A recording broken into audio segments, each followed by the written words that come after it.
वक्त से लड़कर जो नसीब बदल दे, इंसान वही जो अपनी तकदीर बदल दे। कल क्या होगा कभी मत सोचो, क्या पता कल वक्त खुद अपनी तस्वीर बदल दे। हेलो हेलो प्यारे बच्चों, क्या हाल चाल? बढ़िया, मस्त, जबरदस्त। तो बेटा मैं पुनीत राणा आप सबका स्वागत करता हूं रफ्तार बैच में। आज हम करने वाले हैं बेटा हमारा लेक्चर नंबर 4, किसका? Classification of element and periodicity का। ठीक है, तो सीधा मुद्दे की बात पे आता हूं बेटा। मैंने आप लोगों के कमेंट्स देखे, कुछ बच्चों के डाउट्स हैं, वो कंफ्यूज हैं। जो सबसे बड़ा कंफ्यूजन अभी आप लोगों के बीच में चल रहा है वो चल रहा है जी पीरियोडिक टेबल को लेकर। तो पहले बात कर लेते हैं उन्हीं चीजों की जो आपके डाउट्स में आ रही हैं। तो ठीक है, तो पहले बेटा आप लोगों के डाउट्सों का निवारण किया जाता है। तो लीजिए सुनिए। कुछ बच्चे ये कह रहे हैं कि सर आपने जो पीरियोडिक टेबल बनाई थी, जहां पे 3a था वहां पे आपने 3b लिख दिया, जहां पे 3b था वहां पे क्या लिख दिया? 3a।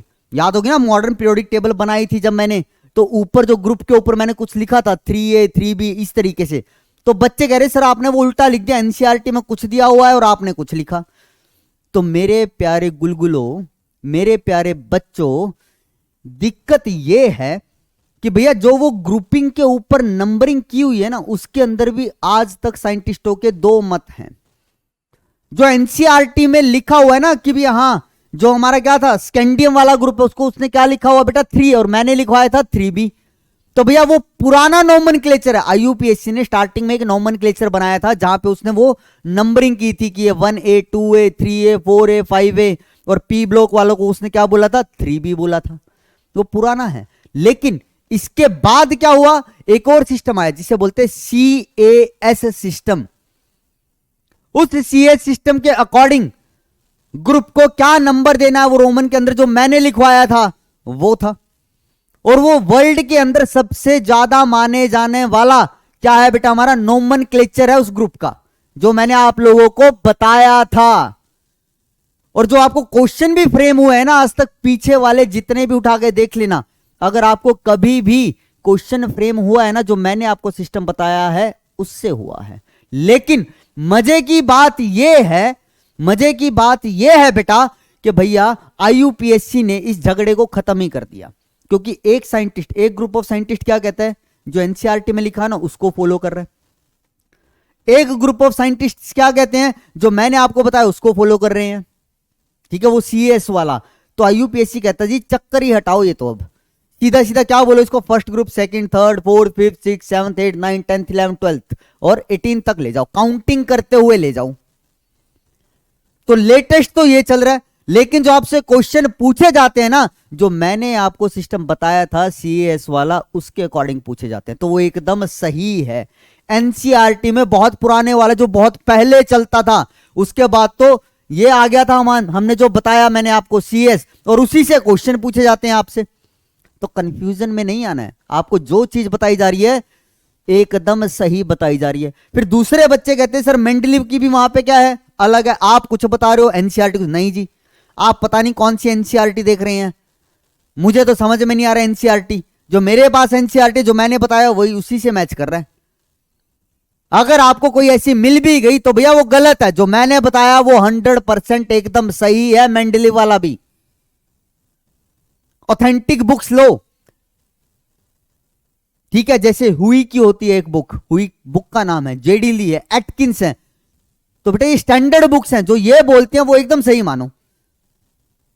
ठीक है, तो मेंडलीव पीरियोडिक टेबल जो मैंने बताई वो एकदम करेक्ट थी। और जो मॉडर्न पीरियोडिक टेबल के ऊपर नंबरिंग लिखी थी ना बेटा, वो भी एकदम सही थी। मैंने आप लोगों को वो सिस्टम बताया था जो वर्ल्ड के अंदर सबसे ज्यादा माना जाता है और जहां से आपको क्वेश्चन फ्रेम होते हैं। आई बात समझ? तो घबराना नहीं है। अब कई बच्चे तो ये कहेंगे, मुझे पक्का पता है कि सर हम तो एनसीईआरटी को फॉलो करेंगे। तो भैया कर लो, आपकी मर्जी। अगर आपको ये लगता है कि हमें तो एनसीईआरटी का आंसर देना चाहिए, जो एनसीईआरटी में लिखा है, तो वो कीजिए, कोई दिक्कत नहीं। आपको कोई बाध्य नहीं कर रहा है, आपको कोई फोर्स नहीं कर रहा है, समझे बात? लेकिन भैया मैं फिर बोल देता हूं कि क्वेश्चन आएगा अगर वहां पे 3B ग्रुप में कौन है, 3A ग्रुप में कौन है, 4th B में कहाँ है, 4th A कहाँ है, तो जो मैंने सिस्टम बताया है ना, ठीक है, जहां से क्वेश्चन पूछे जाते हैं वो मैंने आप लोगों को बता दिया था। ठीक है, तो आई थिंक पीरियोडिक टेबल वाला आप लोगों का डाउट क्लियर हो गया होगा बेटा। तो घबराओ मत बेटा, आप लोगों का क्वेश्चन गलत हो जाए यहां पे ऐसी कोई इंफॉर्मेशन नहीं बताई जाएगी।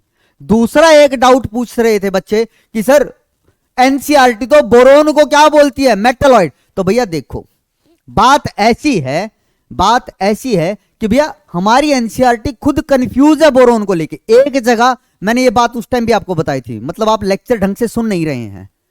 जिन बच्चों को अभी भी ये डाउट आ रहा है, ये बात मैंने लेक्चर के समय पर भी बोली थी, आज फिर बोल रहा हूं कि भैया एनसीईआरटी खुद कंफ्यूज है। पीरियोडिसिटी के अंदर देखोगे तो बोरोन को मेटलॉइड बोल देती है, लेकिन जब आप ब्लॉक केमिस्ट्री पढ़ते हो ना, वहां पे लिखती है, वो खुद ब खुद लिखती है boron is a typical non metal.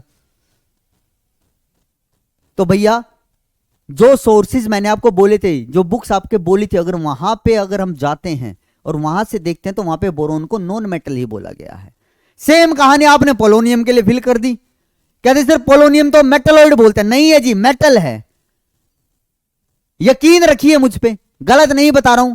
Polonium भैया मेटल है, मेटलॉइड नहीं है। और मैंने आपको बताया था कि भैया मैं क्या मेटलॉइड मानता हूं, वो मैंने आपको लिखवाए थे। और वो सोर्सेज, अगर किसी को ये डाउट हो ना सर हमें बताओ ये कहां से है, तो मुझसे पूछ लेना, मैं बता दूंगा। ये 3 बुक्स जो मैंने बोले, इन्हीं के अंदर ये चीजें लिखी हुई हैं सारी। तो स्टैंडर्ड बुक्स हैं, इनको आप गलत नहीं बोल सकते। भैया एनसीईआरटी में मिस्टेक्स हो सकती हैं, ठीक है, एनसीईआरटी में कुछ एक जगह गड़बड़ हो सकते, तो ये गड़बड़ एनसीईआरटी ने की हुई है, तो घबराइए मत। समझ में आई कहानी। दूसरा क्या जी, तीसरा असल में कुछ बच्चे कह रहे कि सर लेक्चर थोड़ा छोटा बनाओ। कि भैया देखो साफ साफ बोलता हूं, अगर आपको आईआईटी जेईई या एडवांस करना है ना, तो टाइम तो देना पड़ेगा। अगर आप सोचते हो कि 1.5 घंटे का लेक्चर दूं और आपको सारा कंटेंट दे दूं, पॉसिबल नहीं है, पॉसिबल नहीं है जी। कंटेंट बहुत ज्यादा है तो टाइम भी लगेगा। भैया टाइम के लिए क्यों रोते हो, सबको 24 घंटे मिलते हैं, यूटिलाइजेशन आपको करना है। भैया परेशानियां आती हैं, माना आपसे हैंडल नहीं होता टाइम टेबल, लेकिन करना पड़ेगा ना। अगर इतनी आसानी से आईआईटी क्लियर हो जाती तो भैया हर कोई करता। यही परेशानियां तो आती हैं, जो इन परेशानियों से आगे निकल जाता है वही सफलता के राह पर बढ़ता है बेटा, समझे। तो टाइम के लिए मत रोना कि सर छोटा लेक्चर करूं। भैया अगर आपको लगता है कि मुझे, तो फास्ट फॉरवर्ड करके देख लो भैया, ऑप्शन आता है यूट्यूब के ऊपर, स्पीड को 1.5x करके देख लो, 2x करके देख लो, तो उसके लिए मत कहो। आई बात समझ में। टाइम के लिए मत बोलिए, आपको पूरा कंटेंट चाहिए तो टाइम लगेगा। बात समझ में आई, ठीक है। तो भैया टाइम मैनेजमेंट आपको करना पड़ेगा, और यह मेहनत तो लगेगी, आपको करनी भी चाहिए, बेटा, ठीक है। और जहां तक मुझे याद आ रहा है, और कोई आप लोगों का ऐसा कोई मेजर डाउट तो था नहीं कि सर ये कैसे हुआ, वो कैसे। आई थिंक सब कुछ स्मूथ चल रहा है, आपको सब अच्छे से समझ में भी आ रहा होगा, ठीक है। हाँ, एक और बच्चे का डाउट था, मुझे याद है, एक और बच्चे का डाउट था कि उसने कहा कि सर 4F सीरीज के अंदर मैंने बेटा एक ही रेडियो एक्टिव एलिमेंट बताया था, पीएम, प्रोमीथियम। वो कहते सर समैरियम भी तो होता है। एकदम गलत बेटा, समैरियम हमारा रेडियो एक्टिव एलिमेंट नहीं है। जहां से भी आप ये चीज पढ़ रहे हैं, या तो आपने वहां से चीज गलत समझी, उसने कुछ और लैंग्वेज में लिखा है। अगर वहां पे उसने ये लिखा है ना कि 4F सीरीज के अंदर समैरियम भी रेडियो एक्टिव है, एकदम गलत है। काटा मार दो, उस बुक को जला दो जी, उस बुक को जहां पे ये चीज लिखी है। तो एक बार ढंग से पढ़ लेना कि वो समैरियम के आइसोटॉप्स की बात कर रहा है या जो नेचुरल अकरिंग है उसकी बात कर रहा है। अब भैया ऑक्सीजन का एक आइसोटॉप ऐसा भी होता है जो क्या होता है, हमारा रेडियो एक्टिव होता है, लेकिन जो पीरियोडिक टेबल में रखा होता है वो रेडियो एक्टिव थोड़ी ना होता है, ऑक्सीजन 16। समझ रहे हो ना बात। तो क्या पता वो समैरियम के आइसोटॉप की बात कर रहा हो और आप गलत ले गए हो। क्लियर है। तो भैया ये थे आप लोगों के डाउट्स जो मैंने क्लियर कर दिए हैं, और उम्मीद है आपको भी क्रिस्टल क्लियर हो गए होंगे, ठीक है। तो बढ़ते हैं हमारे आज के लेक्चर की तरफ। तो आज का हमारे लेक्चर का गोल है ये, हमें इन 3 चीजों के बारे में पढ़ना है किस किस के बारे में पढ़ना है sir? Screening effect, effective nuclear charge और एटॉमिक रेडियस की बातें करेंगे। एटॉमिक रेडियस का ये वाले बेसिक कर लेंगे आज हम, ठीक है। चले आए बेटा, ले प्रभु का नाम और स्टार्ट करें आज का लेक्चर। तो चलो जी स्टार्ट करते हैं। तो सबसे पहला क्या है बेटा हमारे पास? Screening effect and effective nuclear charge. बेटा स्क्रीनिंग इफेक्ट और इफेक्टिव न्यूक्लियर चार्ज की पहले बेसिक डेफिनेशन समझिए क्या होती है, फिर चीजें बहुत क्लियर होती चलेंगी। सबसे पहले मैं आपको समझाता हूं स्क्रीनिंग इफेक्ट क्या होता है, ठीक है। सबसे पहले हम समझते हैं कि हमारा स्क्रीनिंग इफेक्ट क्या है। तो भैया देखो, समझो, ध्यान दो, ये है हमारा न्यूक्लियस। क्या है? न्यूक्लियस। मान लिया यहां पे ये एक शेल है, इसके अंदर है जी इलेक्ट्रॉन। क्या है बेटा? इलेक्ट्रॉन। तो भैया ये न्यूक्लियस इस इलेक्ट्रॉन को क्या करेगा? अपनी तरफ अट्रैक्ट करेगा। क्या करेगा बेटा? अट्रैक्ट करेगा। तो भैया ये इसको अपनी तरफ खींच रहा होगा, इस तरीके से मान लिया, ठीक है भैया। पॉजिटिव चार्ज और ये नेगेटिव चार्ज है, और हमें पता है अपोजिट चार्ज के बीच में क्या होता है? अट्रैक्शन फोर्स होती है सर। तो बहुत बढ़िया सर, इनके बीच में तो अट्रैक्शन हो गया। आई बात समझ में? ठीक है। अब दूसरा केस देखो। अब अगर मान लो मैंने कहा ये है न्यूक्लियस हमारा, ये है हमारा न्यूक्लियस, और यहां पे मैंने ये शेल्स बना दी, 1 2 और ये 3, समझना, ठीक है। और मैंने क्या किया बेटा? यहां पे ये इलेक्ट्रॉन रख दिया, एक इलेक्ट्रॉन ये रहा, इलेक्ट्रॉन इलेक्ट्रॉन रैंडमली रख रहा हूं ऐसे ही इलेक्ट्रॉन। आई बात समझ में? ठीक। एक इलेक्ट्रॉन यहां रख दिया, 2 यहां रख दिया, 1 यहां रख दिया। अब ये मत कहना सर यहां पे 1 क्यों रखा? दो भैया वैसे ही एग्जांपल दे रहा हूं, अभी तो सिंपल समझा रहा हूं।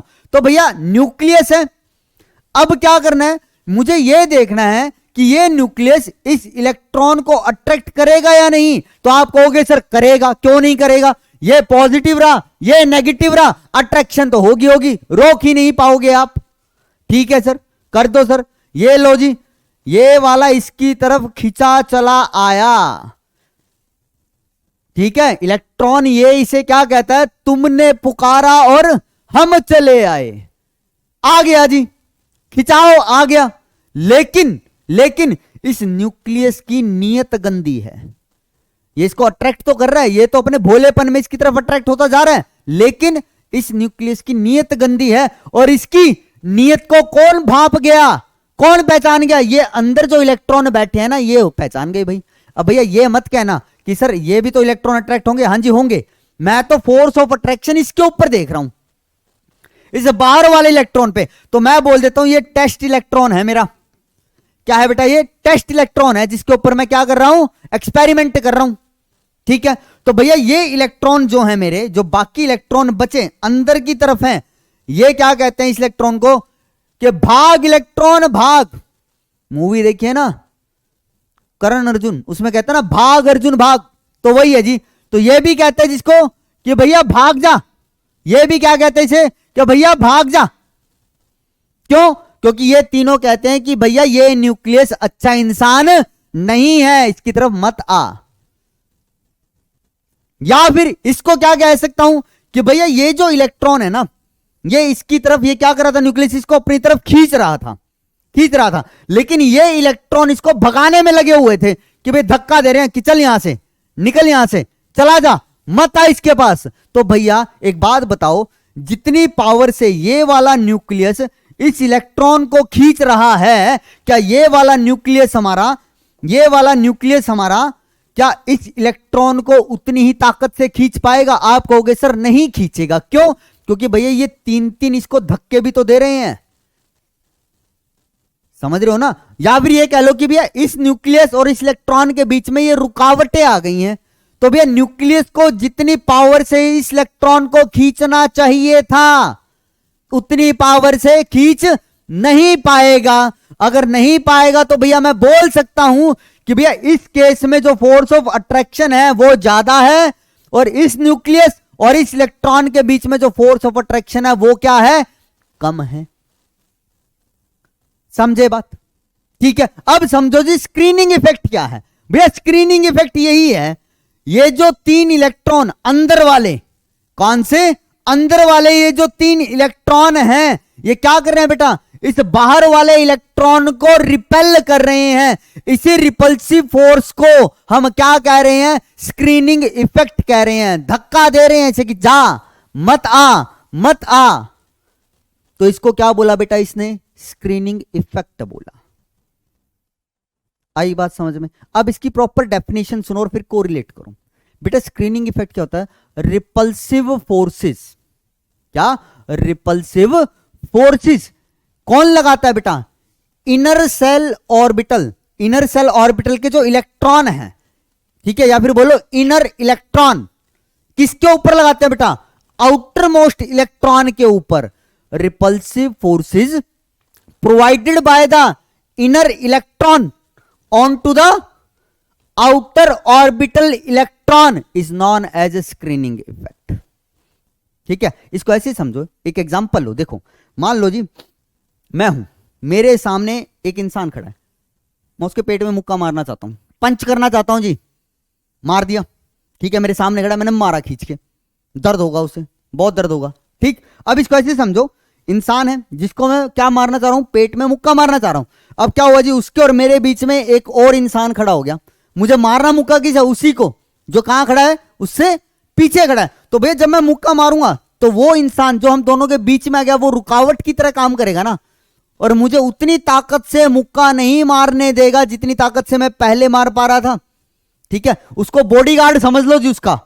अब वो बॉडीगार्ड बीच में आ गया मेरे और उस इंसान के, तो भैया वो बॉडीगार्ड मेरी क्या कर देगा? कुछ पावर को कम कर देगा ना। उसको क्या करेगा? या तो उसको धक्का दे देगा कि भाई जा, बचा लेगा, या बीच में आके खुद खड़ा हो जाएगा। तो इसी को क्या बोलते हैं? Screening effect. किसी चीज को क्या कर लेना? कवर कर लेना। ठीक है, तो सेम कहानी यहां पे हो रही है बेटा। ये जो न्यूक्लियस है ना, इस न्यूक्लियस की टेंडेंसी है जो इलेक्ट्रॉन होता है उसको अपनी तरफ खींचने की। अब ये कितनी पावर से खींचेगा? जितनी इसके अंदर ताकत, अगर उसी ताकत से खींच पा रहा है तो बढ़िया है। लेकिन जितनी ताकत इसके पास है, अगर ये उतनी ताकत से नहीं खींच पा रहा है ना, तो इसका मतलब क्या है? बीच में रुकावटें आ गई हैं, और ये हैं वो रुकावटें। और ये रुकावटें कर क्या रही हैं? इस इलेक्ट्रॉन को रिपेल कर रही हैं, इसको दूर भेज रही हैं। और भैया आपको पता है, ये इलेक्ट्रॉन को जितनी ज्यादा रिपल्शन मिलेगी, ये उतना दूर जाता जाएगा। और चार्ज के बीच में जितना डिस्टेंस बढ़ेगा ना बेटा, उनके बीच में फोर्स ऑफ अट्रैक्शन कम हो जाएगी। अपोजिट चार्जेस की बात कर रहा हूं, ये पॉजिटिव चार्ज, ये नेगेटिव चार्ज, पास पास से फोर्स ऑफ अट्रैक्शन होगी। दूर कर दिया, फोर्स ऑफ अट्रैक्शन कम, और दूर कर दिया, फोर्स ऑफ अट्रैक्शन कम। ये तो फिजिक्स में ही पढ़ते हो जी आप। फोर्स ऑफ इंट्रैक्शन या फोर्स ऑफ अट्रैक्शन क्या होता है? इनवर्सली प्रोपोर्शनल टू डिस्टेंस के स्क्वायर के। ठीक है, पढ़ते हैं ना बेटा ये चीज। तो भैया स्क्रीनिंग इफेक्ट समझ में आया क्या होता है? स्क्रीनिंग इफेक्ट तो क्लियर है ना? ठीक, तो देखो अब आगे स्क्रीनिंग इफेक्ट हुआ जी हमारे पास। ठीक, अब इफेक्टिव न्यूक्लियर चार्ज क्या है, जिसको हम रिप्रेजेंट कर रहे हैं जेड इफेक्टिव से। भैया इफेक्टिव न्यूक्लियर चार्ज अब वो चार्ज है जो एक्चुअल में फोर्स ऑफ अट्रैक्शन लगा रहा है इस इलेक्ट्रॉन पे। बात वही थी ना कि भाई जितनी मुझ में ताकत है, अगर मैं उस ताकत से किसी को मार पा रहा हूं तो वो तो क्या है? मेरी एक्चुअल ताकत। लेकिन बीच में कोई रुकावट आ गई, ठीक है, जैसे बॉडीगार्ड आ गया था, तो भैया उस बॉडीगार्ड ने मुझे उतनी ताकत से उसे पंच नहीं करने दिया जितनी मुझ में थी। तो अब कितनी ताकत से मैं उसे पंच कर पा रहा हूं, वो क्या है? मेरी इफेक्टिव ताकत है, इफेक्टिव पावर है। तो सेम कहानी यहां पे है कि भैया बीच में कुछ भी नहीं था, तो यहां पे क्या था बेटा? जितनी इसके अंदर ताकत है, ये उतनी ताकत से इसको अपनी तरफ खींच रहा है। लेकिन यहां पे क्या हुआ? इस न्यूक्लियस और इस इलेक्ट्रॉन के बीच में कुछ रुकावटें आ गई हैं, और उस रुकावट की वजह से ये न्यूक्लियस अब इस इलेक्ट्रॉन को इतनी ताकत से नहीं खींच पा रहा जितना इसके अंदर है, उससे कम से खींच पाएगा। अब जितनी ताकत इसकी कम हुई है ना, इन रुकावटों की वजह से, उसी को हम क्या बोल रहे हैं बेटा? इफेक्टिव न्यूक्लियर चार्ज बोल रहे हैं। तो हम क्या बोल सकते हैं इफेक्टिव न्यूक्लियर चार्ज को? Reduction in force of attraction, reduction in force of attraction between nucleus and the test electron is known as effective nuclear charge. समझ में आई बात? ठीक है, आई होप अब ये चीज क्लियर हो गई होगी बेटा, स्क्रीनिंग इफेक्ट क्या होता है हमारा और इफेक्टिव न्यूक्लियर चार्ज क्या होता है। ठीक है, आगे बढ़ो। देखो जी, यहाँ पे वही सारी चीजें लिखी है जो मैंने अभी अभी चिल्ला चिल्ला के आपको बताई हैं। ठीक है, पढ़ के सुना देता हूं ताकि आपको, कहते हैं ना नोट्स की फॉर्म में चाहिए, तो यहाँ पे वो सब चीजें मिल जाएंगी बेटा जो मैंने आपको पीछे समझाई। तो एक बार रीडिंग कर देता हूं। फिर भी क्या कहता है, valence shell electron suffer force of attraction due to nucleus. Valence shell कौन से होते हैं, जो सबसे बाहर वाली शेल होती है। कहते हैं जो वैलेंस शेल के अंदर इलेक्ट्रॉन होता है उसको क्या मिलता है, फोर्स ऑफ अट्रैक्शन मिलती है। किससे, न्यूक्लियस से। And the force of repulsion due to inner shell electron. ठीक है, और इनर शेल इलेक्ट्रॉन से क्या मिलती है, रिपल्शन मिलती है। वही तो क्या था बेटा, देखो ये वैलेंस शेल वाला था, इसको फोर्स ऑफ अट्रैक्शन मिल रही थी किससे, न्यूक्लियस से। लेकिन जो अंदर वाली शेल के इलेक्ट्रॉन उससे क्या मिल रही है, रिपल्शन। क्या मिल रहा है बेटा, रिपल्शन मिल रही है। बहुत बढ़िया सर, ठीक है, ये क्लियर हुआ। फिर क्या कहते हैं, the decrease in the force of attraction on valence shell electron due to inner shell electron is called screening effect और शील्डिंग इफेक्ट। समझे कि भैया अंदर वाले शेल के जो इलेक्ट्रॉन हैं उनकी वजह से क्या होता है बेटा, फोर्स ऑफ अट्रैक्शन कम हो जाती है। किसके ऊपर, सबसे बाहर वाले इलेक्ट्रॉन के ऊपर। तो उसी इफेक्ट को क्या बोल रहे हो आप, स्क्रीनिंग इफेक्ट बोलो या फिर शील्डिंग इफेक्ट। शील्ड पता ना, ढाल किसके लिए होती है जी, रुकावट पैदा करने के लिए तो होती है। ठीक है, ढाल किसके लिए होता है, बचाव के लिए। मतलब कोई आपको मारा, ढाल हटा दो, क्या कर दिया उसने, आपका बचाव नहीं कर दिया। तो सेम कहानी यहां पे, समझे। फिर क्या कहता है, due to screening effect valence shell electron experience less force of attraction by nucleus. सही तो बात है कि भैया न्यूक्लियस और वैलेंस शेल इलेक्ट्रॉन या फिर जिस इलेक्ट्रॉन के ऊपर मैं फोर्स ऑफ अट्रैक्शन निकाल रहा हूं, अगर इन दोनों के बीच में रुकावट आ जाएगी तो ये न्यूक्लियस और इस इलेक्ट्रॉन के बीच में फोर्स ऑफ अट्रैक्शन कम हो जाएगी। ठीक है, अभी तक यही तो बताया मैंने। ठीक है, यही डिस्कस किया था, तो यहां पे आपको लिखा हुआ है। आगे बढ़ो, देखो आगे बढ़ो। अब क्या कहता है बेटा, स्क्रीनिंग इफेक्ट की वजह से होता क्या है, फोर्स ऑफ अट्रैक्शन कम हो जाती है। किसके बीच में, न्यूक्लियस और वैलेंस शेल इलेक्ट्रॉन के बीच में। ठीक है, तो अब ये इफेक्टिव न्यूक्लियर चार्ज को डिफाइन कर रहे हैं अब हम। ठीक है, कहते हैं जी, due to screening effect net attractive force felt by the electron is measured by effective nuclear charge. कहते हैं जी, हमें तो यह भी पता लगाना है कि जो हमारा न्यूक्लियस है वो कितनी पावर से वैलेंस शेल के इलेक्ट्रॉन को अपनी तरफ अट्रैक्ट कर रहा है, तो उसको हम कैसे मेजर करेंगे बेटा, इफेक्टिव न्यूक्लियर चार्ज की फॉर्म में करेंगे। भैया अब उतनी ताकत से थोड़ी ना खींच पा रहा है न्यूक्लियस, जितनी ताकत उसके अंदर है अब उससे थोड़ी कम हो गई है ना। तो कितनी ताकत से खींच रहा है, वो इफेक्टिव ताकत कितनी है उसकी, उसको अब हम क्या बोल रहे हैं बेटा, इफेक्टिव न्यूक्लियर चार्ज बोल रहे हैं। समझे। चलो फिर क्या कहता है, इफ न्यूक्लियस चार्ज, अगर न्यूक्लियर का चार्ज जेड है बेटा, तो इफेक्टिव न्यूक्लियर चार्ज किसके बराबर होगा, जेड माइनस एस। अब ये क्या बला आ गई सर। ठीक है, अब इसको समझ लो। भैया मैंने माना कि ये न्यूक्लियस है, मान लिया इसके ऊपर जेड चार्ज है। क्या है बेटा, जेड चार्ज है। यहां पे ये इलेक्ट्रॉन है, यहां पे इलेक्ट्रॉन है। तो भैया ये इलेक्ट्रॉन इस जेड की तरफ क्या होगा, इतनी ताकत से खींचेगा, मतलब अपने जेड चार्ज की हेल्प से क्या करेगा, इसको अपनी तरफ खींच लेगा, क्योंकि बीच में कोई रुकावट नहीं है, ठीक है। लेकिन जैसे ही इस न्यूक्लियस के बीच में हमने दूसरी शेल्स भी डाली और उसके अंदर क्या है, इलेक्ट्रॉन्स जो आए, अब ये क्या करेंगे बेटा, रुकावट पैदा करेंगे। अब इस पे जेड चार्ज तो है, लेकिन क्या ये अपनी जेड ताकत से ही, ये समझ लो इसकी ताकत थी इतनी जेड, तो क्या बेटा जेड ताकत से ही इस इलेक्ट्रॉन को अपनी तरफ खींच पाएगा, नहीं। क्यों, क्योंकि अब कहोगे सर क्योंकि यहां पे तो रिपल्शन भी तो आ गई है, और ये इलेक्ट्रॉन इसको चिल्ला चिल्ला के कह रहे हैं कि भाग अर्जुन भाग, मत आ पास।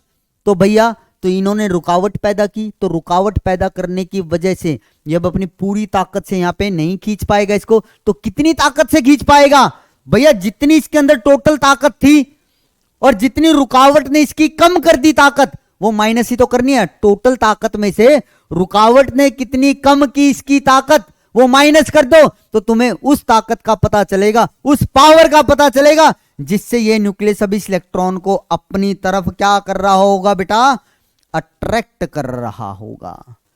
तो वो कैसे निकाल रहे हैं, तो हम जेड इफेक्टिव कैसे लिखते हैं बेटा, उसको निकालने का फॉर्मूला होता है जेड माइनस एस लिख दो या फिर लिख दो सिग्मा।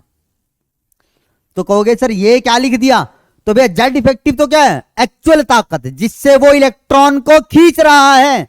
जेड क्या है, जेड क्या है बेटा, जो उसके अंदर थी ताकत। अब इतनी ताकत से तो खींचेगा नहीं, क्यों, क्योंकि बीच में रुकावट आ गई है। और वो रुकावट कितनी आई बेटा, ये एस आई। इसको एस लिखो या सिग्मा लिखो, एक बात है, ठीक है। तो मैं एक ही लिख देता हूं, कंफ्यूज हो जाओगे। मैं इसको हमेशा सिग्मा लिखूंगा बेटा। तो ये सिग्मा क्या है बेसिकली बेटा, ये है हमारा स्क्रीनिंग कांस्टेंट बोलो, या फिर इसको बोलो बेटा क्या, फील्डिंग कांस्टेंट बोलो। बात समझ में आई। तो भैया कितनी रुकावट आई बीच में, उसको हमने क्या किया, जितनी ताकत थी उसमें से माइनस कर दिया। तो मेरे पास क्या आ गई, जितनी ताकत लगने वाली है उस इलेक्ट्रॉन के ऊपर जिसपे मैं फोर्स ऑफ अट्रैक्शन निकाल रहा हूं। क्लियर है, ठीक है। तो समझ में आया, यही चीज यहां पे लिखी हुई है बेटा, ठीक है। मैं फिर बोल रहा हूं, यहां पे मैंने सिग्मा को इस एस से दिखाया हुआ है, इसको सिग्मा भी लिख सकते हैं आप। क्लियर, हाँ जी क्लियर है ये बात। चलो चलो अब देखो जी, ये है स्लेटर रूल। तो भैया ये वो पहले इंसान थे जिन्होंने जेड इफेक्टिव को कैलकुलेट करने का तरीका बताया। भैया अब हमें जेड इफेक्टिव कैलकुलेट करना पड़ेगा ना, क्योंकि अब हमें पता होता है कि भैया न्यूक्लियस और सबसे बाहर वाले इलेक्ट्रॉन के बीच में क्या आते हैं, रुकावटें आती हैं, दूसरे इलेक्ट्रॉन भी आते हैं अंदर वाले। अब बेटा एक बात समझो, एक बात समझना, देखो बहुत इंपॉर्टेंट बात बता रहा हूं भी। मैं हूं न्यूक्लियस, ये है इलेक्ट्रॉन, ये पेन, मैं इसको अट्रैक्ट कर लूंगा क्योंकि हमारे बीच में कुछ भी नहीं है, पूरी ताकत से अट्रैक्ट करूंगा इसको। क्या करूंगा, पूरी ताकत से अट्रैक्ट। अब मैंने क्या किया, बीच में एक और कोई चीज खड़ी होगी हमारे बीच में, ठीक है। तो वो क्या कर रही है बेटा, इसको प्रोटेक्ट कर रही है, स्क्रीन काम कर रही है, जो मतलब शील्ड का काम कर रही है। तो अब मैं इस इलेक्ट्रॉन को उतनी ताकत से नहीं खींच पाऊंगा जितनी ताकत से मुझे खींचना चाहिए था। समझ पा रहे हैं, क्योंकि अब बीच में क्या आ गया बेटा, शील्ड आ गई है, ठीक है सर। अब मैंने इसके पीछे भी एक क्या लगा दी, शील्ड लगा दी, ठीक है। कैसे लगाई, ये मैं हूं न्यूक्लियस, ये है इलेक्ट्रॉन, एक बीच में लगाई, एक इसके पीछे लगाई। तो बताओ जी, इस शील्ड को, इस इलेक्ट्रॉन को प्रोटेक्ट कौन कर रहा है मुझसे, ये हमारे बीच में है जो, या इसके पीछे है शील्ड। आप कहोगे सर जो आप लोगों के बीच में है, पीछे वाला का तो कुछ भी काम नहीं है जी, वो क्या बचाएगा मुझसे, मैं मार तो इसको खींच तो इधर रहा हूं। तो हमारे बीच में रुकावट होनी चाहिए ना, जो पीछे वाले वो हमारे बीच में थोड़ी ना है, ठीक है। तो याद रखिएगा बेटा, न्यूक्लियस और जिस इलेक्ट्रॉन के बीच में आप फोर्स ऑफ अट्रैक्शन निकाल रहे हैं, उसके बीच में कितने इलेक्ट्रॉन्स आ रहे हैं, वो डिसाइड करेंगे कि भैया इफेक्टिव न्यूक्लियर चार्ज कितना होगा। न्यूक्लियस, इलेक्ट्रॉन, और इस इलेक्ट्रॉन के इधर पीछे की तरफ कितने भी इलेक्ट्रॉन पड़े हो कोई मतलब नहीं है, हमें तो मतलब कहां से है, इनके बीच में कितने हैं। समझे बात, क्लियर है ये चीज, ठीक। चलें, चलो जी देखो, अब यहां पे क्या बता रहा है बेटा, कैलकुलेट करने का तरीका बता रहा है, ये इंपॉर्टेंट है, यहां से आपको क्वेश्चन फ्रेम होता है, ठीक है। अब हाँ, अब एक और बात याद आई मुझे आपके कमेंट्स में, एक बच्चा कहता है एडवांस कराओ। भैया मुझे तो ये समझ में नहीं आता, जो बच्चे ये कहते हैं ना सर एडवांस करवाओ, एडवांस का मतलब क्या समझते हैं। मुझे जहां तक आज तक पता चला है ना, जो बच्चे एडवांस एडवांस बोलते हैं ना, उनके लिए एडवांस क्या होता है, कोई ऐसा क्वेश्चन देते जो उनसे ना हिले, जो उनसे ना हिले तो उनको लगता है ये एडवांस का क्वेश्चन है। भैया ऐसा कुछ भी नहीं है, जो टॉपिक है, जो चैप्टर है, उसके अंदर आपको एकदम डेप्थ में पढ़ाया जा रहा है, एकदम अंदर तक की बातें बताई जा रही हैं जो आपसे पूछ सकता है, तब इससे ज्यादा एडवांस और क्या होगा। या अगर आप ये चाहते हैं कि सर आपके सामने, मैं आपके सामने ऐसी ऐसी बातें बोलूं जो आपने कभी सुनी भी ना हो, तब आपको लगेगा एडवांस का, तो भैया उसका फायदा नहीं है ना, उसका फायदा नहीं है। मैं ऐसी बहुत सारी चीजें बोल सकता हूं जो आपके एडवांस में भी नहीं पूछी जाएंगी जी, कहीं नहीं पूछी जाएंगी, लेकिन आपको सुनने में लगे हाँ ये तो मुश्किल चीज लग रही है। तो भैया हर मुश्किल चीज एडवांस से रिलेट मत किया करो, अगर चीजें तुम्हें समझ आ रही हैं तो इसका मतलब तुम्हें क्लैरिटी है। उन बच्चों से पूछो जिनको वो आसान चीजें भी नहीं आती हैं, उनके लिए वो आसान क्वेश्चन भी मुश्किल हो जाएगा और एडवांस का लगने लगेगा। तो ये मत रोया करो कि एडवांस कराओ, तुम्हारा बहुत सही चल रहा है, तुम्हें बहुत अंदर तक की बातें बताई जा रही हैं, मेहनत करते रहो बस, ठीक है, तो भैया अब स्लेटर के बारे में बात करते हैं। तो भैया ये स्लेटर भैया वो इंसान थे जिन्होंने हमें जेड इफेक्टिव निकालना बताया और इन्होंने कुछ रूल्स दिए जेड इफेक्टिव निकालने के लिए हमें। ठीक है, अब जो इन्होंने रूल्स बनाए ना बेटा वो हवा में बनाए थे, इसने कोई एक्सपेरिमेंटल प्रूफ नहीं था। क्योंकि जब ये साइंटिस्टों के पास गया ना, कहता जी जेड इफेक्टिव निकालने के लिए ये रूल्स लो, ऐसे निकाल सकते हैं, इन पॉइंट्स की हेल्प से हम जेड इफेक्टिव निकाल सकते हैं। तो साइंटिस्ट कहते क्या प्रूफ है? बोला कोई प्रूफ नहीं है। बोला तुम्हारे पास कोई तरीका है प्रूफ के साथ तो मुझे बताओ। तो ये कहता कि भैया नहीं। तो वो कहते भाई हमारे पास भी नहीं है। तो ये स्लेटर कहता कि तो चुपचाप वो मान लो जो मैं बता रहा हूं और इसे निकालो, निकलेंगे भी तुम्हारे। तो कहता ठीक है भैया। तो इसने कुछ रूल्स दिए। अब उन रूल्स को ध्यान से समझना क्योंकि क्वेश्चन तुम्हारा वहीं से आएगा। ठीक है, एक एक बात बारीकी से बताऊंगा और बेटा बहुत एग्जाम्पल करेंगे हम। इसके तुम्हें ऐसे एग्जाम्पल करा दूंगा कि भी अगर जेड इफेक्टिव कैलकुलेट करना आ जाए ना तो मार नहीं खाओगे, क्वेश्चन गलत नहीं करके आओगे, ये मैं गारंटी देता हूं। चलो जी देखो, पहला क्या कहता है, right the electronic configuration of the element in the following order and grouping. पढ़ लो फिर मैं तुम्हें सब समझाऊंगा। पहला तो क्या काम है बेटा, सबसे पहले तो इलेक्ट्रॉनिक कॉन्फ़िगरेशन लिखो और उसकी ग्रुपिंग इस तरीके से करो जैसी यहां पे दिखाई हुई है। कैसे करते हैं मैं बताऊंगा आपको। ठीक है, पहला पॉइंट ये। दूसरा कहता है for S and P electron, कि अगर मुझे एस और पी इलेक्ट्रॉन के लिए क्या निकालना है, जेड इफेक्टिव निकालना है। मतलब हमारा इलेक्ट्रॉन जो है जिसके ऊपर मैं क्या निकालना चाह रहा हूं बेटा, इफेक्टिव न्यूक्लियर चार्ज निकालना चाह रहा हूं। अगर वो एस और पी में है तो उसके लिए क्या क्या रूल्स होंगे वो चीज बोल रही है। Electron in any group to the right n s n p group contribute nothing to the shielding constant. कहते हैं जी इलेक्ट्रॉन, ऐसा इलेक्ट्रॉन जो एस और पी में प्रेजेंट है और उस पर इफेक्टिव न्यूक्लियर चार्ज मुझे निकालना है, तो भैया उसके राइट साइड में जितने भी इलेक्ट्रॉन होंगे ना वो स्क्रीनिंग कांस्टेंट में पार्टिसिपेट नहीं करेंगे। कैसे देखो, मान लो जी यहां पे है, इसके अंदर इलेक्ट्रॉन है, यहां पे न्यूक्लियस बना रहा हूं। भैया मुझे निकालना है इस न्यूक्लियस का जो यहां पे एस और पी में इलेक्ट्रॉन है ना उसके ऊपर कितनी फोर्स ऑफ अट्रैक्शन लगनी है। तो एक बात बताओ, इस न्यूक्लियस और यहां पे जो इलेक्ट्रॉन है उसके बीच में रुकावट कौन दे रहा है? ये अंदर वाले दे रहे हैं ना, ये राइट साइड जो प्रेजेंट, अब इनका तो कोई मतलब ही नहीं बना यहां पे। तो यही चीज बोल रहा है, अगर इलेक्ट्रॉन एस और पी में है तो उसके राइट साइड में जितने भी इलेक्ट्रॉन या जितनी भी शेल्स प्रेजेंट होंगे ना उनका शील्डिंग कांस्टेंट के अंदर कोई भी इंपैक्ट या कोई भी इफेक्ट नहीं आएगा।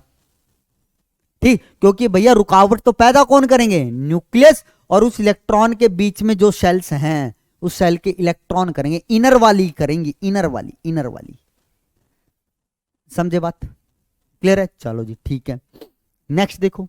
अब ये चीजें हैं, देखो यहां पे बेटा ये चीजें लिखी हुई हैं, मैं इसको रीड नहीं कर रहा, मैं इसे अपने तरीके से बता देता हूं। ये तुम्हारे पास लिखा हुआ नोट्स के अंदर आ जाएगा। ठीक है, तो मैं अपने तरीके से बताता हूं। ठीक है, तो क्या कर रहे हैं बेटा, स्लेटर रूल देख रहे हैं हम।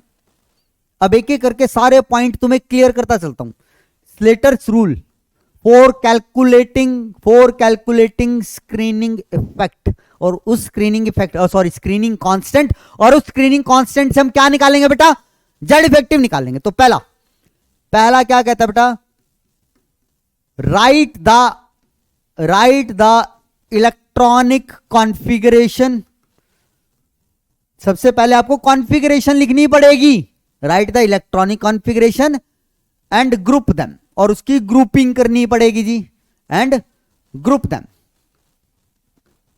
ठीक है, ये कुछ नहीं है। पहला पॉइंट तो यही बोला था उसने, ठीक है सर।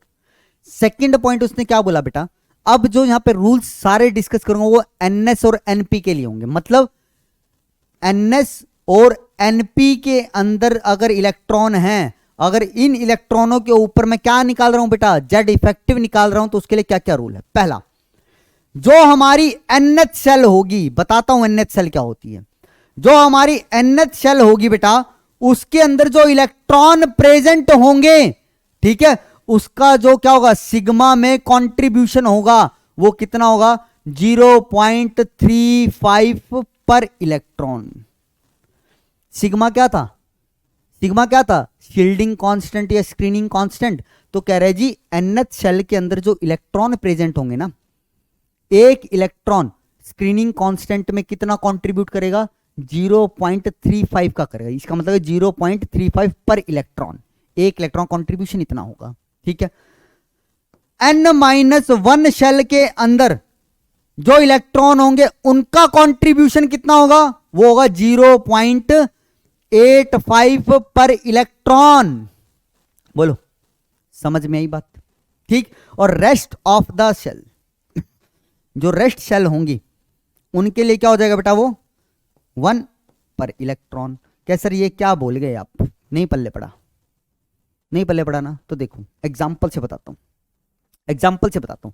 मान लो बेटा हमने कोई इलेक्ट्रॉनिक कॉन्फ़िगरेशन लिखी, अभी कुछ भर नहीं रहा, 1s 2s 2p 3s 3p 3d 4s और ये 4p। मान लो ये कॉन्फ़िगरेशन है, इसके अंदर इलेक्ट्रॉन भरे जाएंगे जी अभी। ठीक है, अब इलेक्ट्रॉनिक कॉन्फ़िगरेशन आप लिख लोगे, ठीक है, जितने इलेक्ट्रॉन होंगे भर दोगे, लेकिन इसकी ग्रुपिंग कैसे करनी है? अब सबसे पहली बात नोटिस करना, मैं बोल रहा हूं शेल, क्या बोल रहा हूं, शेल बोल रहा हूं जी, पहली दूसरी तीसरी चौथी पांचवी, तो शेल का ध्यान रखना तुम्हें। सब शेल नहीं बोला कहीं पे भी मैंने, ठीक है, कहीं पे भी सब शेल वर्ड यूज नहीं किया मैंने, क्या किया, शेल का नाम लिया। तो भैया पहली शेल के अंदर एक ही सब शेल है तो इसको एक बना दिया, ठीक है, फिर दूसरी के अंदर 2 सब शेल है उसकी एक ग्रुप बना दिया, मतलब एस और एसपी को हमेशा क्या रखना है, साथ में रखना है। अब ये पहली शेल के अंदर एक ही सब शेल थी तो उसका तो एक ग्रुप बना दिया, फिर दूसरी शेल पे गया, दूसरी शेल में देखा 2 सब शेल हैं एस और पी, उनका एक ग्रुप बना दिया। अब जैसे ही तीसरी शेल के ऊपर आया तो हमने देखा वहां पे 3 सब शेल हैं, 3s 3p 3d, तो तुम्हें लगेगा सर इन तीनों का एक ग्रुप, नहीं बेटा, एस और पी को साथ रखना है, डी को अलग कर देना है। तो ये राजी एस पी का अलग किया, डी का अलग कर दिया मैंने। ठीक है, अब अगर मान लो आगे यहां पे इस तरीके से होता 4s 4p, ये 4d ये 4f, ठीक है, तो भैया 4th शेल के अंदर 4 सब shall I, 4s 4p 4d 4f। तो अभी अभी मैंने क्या बोला, एस और पी वाली को साथ रखो, उसके बाद जो भी सब शेल आते हैं उनको अलग अलग रखोगे। तो इसके अंदर इनको साथ रखूं और इन दोनों को क्या कर दूं, अलग अलग, ये ग्रुपिंग कर दी मैंने। ठीक है, तो क्या होगा बेटा ग्रुपिंग के अंदर, एस और पी को हमेशा साथ रखना है, इसके अलावा और कोई भी आए मेरे पास उनको अलग अलग रखना है। तो ये है इंपॉर्टेंट बात, ग्रुपिंग, और ये ग्रुपिंग करनी आनी चाहिए, तब आप इसका क्वेश्चन सॉल्व कर पाएंगे। तो पहला पॉइंट क्लियर हुआ, ठीक है सर, पहला पॉइंट क्लियर हो गया। ठीक, अब अगले पॉइंट पे बढ़ते हैं। देखो अगला पॉइंट क्या बताया था बेटा, मैंने इनकी बात की थी। अब तुम्हें ये फाइंड आउट करना है nth सेल क्या है, n-1 सेल क्या है और रेस्ट सेल क्या है। ठीक है, तो देखो इसके लिए एक एग्जांपल लेता हूं, इसके लिए एक एग्जांपल लेता हूं। मान लो जी मैंने लिखा 1s2 2s2 2p6 3s2 and 3p4, ये एक इलेक्ट्रॉनिक कॉन्फ़िगरेशन लिखती। ठीक है, ये इलेक्ट्रॉनिक कॉन्फ़िगरेशन देने के बाद मैं आपको क्या बोलता हूं, मैं आपको क्या बोलता हूं, जो यहां पे ns और np वाले इलेक्ट्रॉन्स हैं उन पे क्या कैलकुलेट करो बेटा, उन पे कैलकुलेट करो जेड इफेक्टिव। ठीक है, अब आपको यह डिसाइड करना है कि यहां पे ns और np इलेक्ट्रॉन कौन से हैं। ठीक है, तो भैया आप ये देखो, सबसे पहले जो आपको कॉन्फ़िगरेशन दी गई है इसके अंदर प्रिंसिपल क्वांटम नंबर की सबसे बड़ी वैल्यू क्या है, आप कहोगे सर ये रही 3, तो ये मेरे पास ns और np वैल्यू हो गई। अब देखो 3d खाली होगा इस तरफ, मैंने 3d नहीं लिखा तो मतलब 3d है तो, लेकिन वो खाली है, राइट साइड आ गया हमारे पास। ठीक है, तो लिख देता हूं, मान लो 3d के अंदर कोई भी इलेक्ट्रॉन है, 0 लिख रहा हूं। अब ns या np इलेक्ट्रॉनों पे मुझे क्या निकालना है बेटा, क्या निकालना है, जेड इफेक्टिव निकालना है। तो न्यूक्लियस मेरा कहां ही यहां पे प्रेजेंट होगा बेटा, देखो यहां पे न्यूक्लियस होगा। ठीक है, न्यूक्लियस यहां पे है, तो सबसे पहला काम क्या करो सर, इसकी ग्रुपिंग करो। तो ये ग्रुपिंग कर दी, ये एक किया, ये एक कर दिए, ये एक कर दिए और 3d वाले को अलग रख दिया। बे इस डी वाले का तो कोई चक्कर ही नहीं है, क्यों, क्योंकि एक पॉइंट बोला था मैंने कि अगर हम क्या निकाल रहे हैं, जेड इफेक्टिव निकाल रहे हैं ns और np के ऊपर, ns और np के ऊपर, तो राइट साइड जितनी भी मेरे पास क्या आएंगे बेटा, सेल्स आएंगी उनका कोई कंट्रीब्यूशन नहीं होगा स्क्रीनिंग इफेक्ट में, तो इसका तो कोई मतलब ही नहीं है, क्योंकि बेटा इनके बीच में क्या आ रही है, ये चीजें आ रही है ना। तो अब मेरे लिए एनएच सेल कौन सी हुई, जिसके लिए वो जेड इफेक्टिव निकालने के लिए बोल रहा है। अभी देखो इसने एनएस और एनपी के लिए बोला नहीं कुछ कि एन क्या है, तो हम क्या ले लेते हैं, जो सबसे बाहर वाली एनएस और एनपी होते हैं ना उसको मान लेते हैं। तो भैया ये मेरे पास एनएच सेल हुई। अब बताओ जी एनएच सेल किसको बोल रहा हूं मैं, आप कहोगे सर आप तो थर्ड सेल को बोल रहे हो एनएच, तो n-1 कितना होगा, तो n की वैल्यू है 3, n-1 हो जाएगा कितना बेटा 2, तो यहां से लेके यहां तक ये क्या होगी n-1 सेल हो गई, ठीक है। और n-1 के बाद जितनी भी लेफ्ट में बचेंगे वो क्या है, रेस्ट, तो ये क्या है बेटा रेस्ट सेल है, जिसके अंदर एक ही आ रही है जी बोलो समझ में आई। nth किसे बोल रहा हूं, जिसके ऊपर में जेड इफेक्टिव निकालना है। अब क्या करूं, nth जिस सेल को बोल दूंगा वहां से मुझे n की वैल्यू पता चल जाएगी, फिर उसके बाद तो क्या करना है n-1 क्या है, ठीक है। फिर n-1 के बाद जितनी भी उधर बचेंगे वो क्या होंगी, सारी की सारी मेरी रेस्ट सेल होंगी।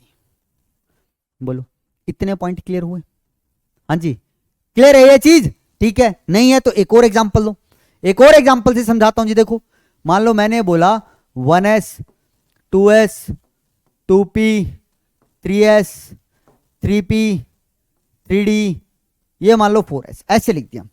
तो आप कहोगे सर पहले तो इसकी ग्रुपिंग करो, तो ठीक है जी, ग्रुपिंग क्या होगी, 1s को एक रखूं, 2s 2p को एक रखूं, 3s 3p को एक, 3d को अलग और इस 4s को अलग।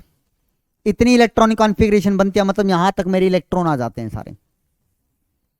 आई बात समझ में। अब मुझे क्या निकालना है बेटा, एनएस सेल के अंदर जेड इफेक्टिव निकालना है। तो आप कहोगे सर न्यूक्लियस ये रहा, अगर एनएच के अंदर निकालना है तो ये रही मेरी एनएच सेल, तो ये होगी एनएच, ये एनएच सेल होगी। तो n-1 कौन सी होगी, अब बेटा ये तीनों की तीनों n-1 में आएंगी। ये तो ग्रुपिंग की है मैंने ये नहीं बोला अब खाली n-1 इसे मानोगे और ये अलग होगी, नहीं भैया n-1 यही तो होगी। देखो n की वैल्यू 4 थी, तो 4 - 1 करो 3 तो आएगी, तो 3 वाली सारी किसके अंदर आएगी, n-1 के अंदर। अब n-1 के अलावा जितनी भी बचती हैं वो सारी क्या होती है बेटा, रेस्ट सेल। तो यहां से लेके यहां तक क्या हो जाएंगी हमारे पास, ये आप कहोगे सर ये होंगी रेस्ट सेल। आई होप अब ये चीज क्लियर होगी nth किसको लेना है, n-1 किसको लेना है और रेस्ट सेल किसे बोलना है। क्लियर है ये चीज, ठीक है।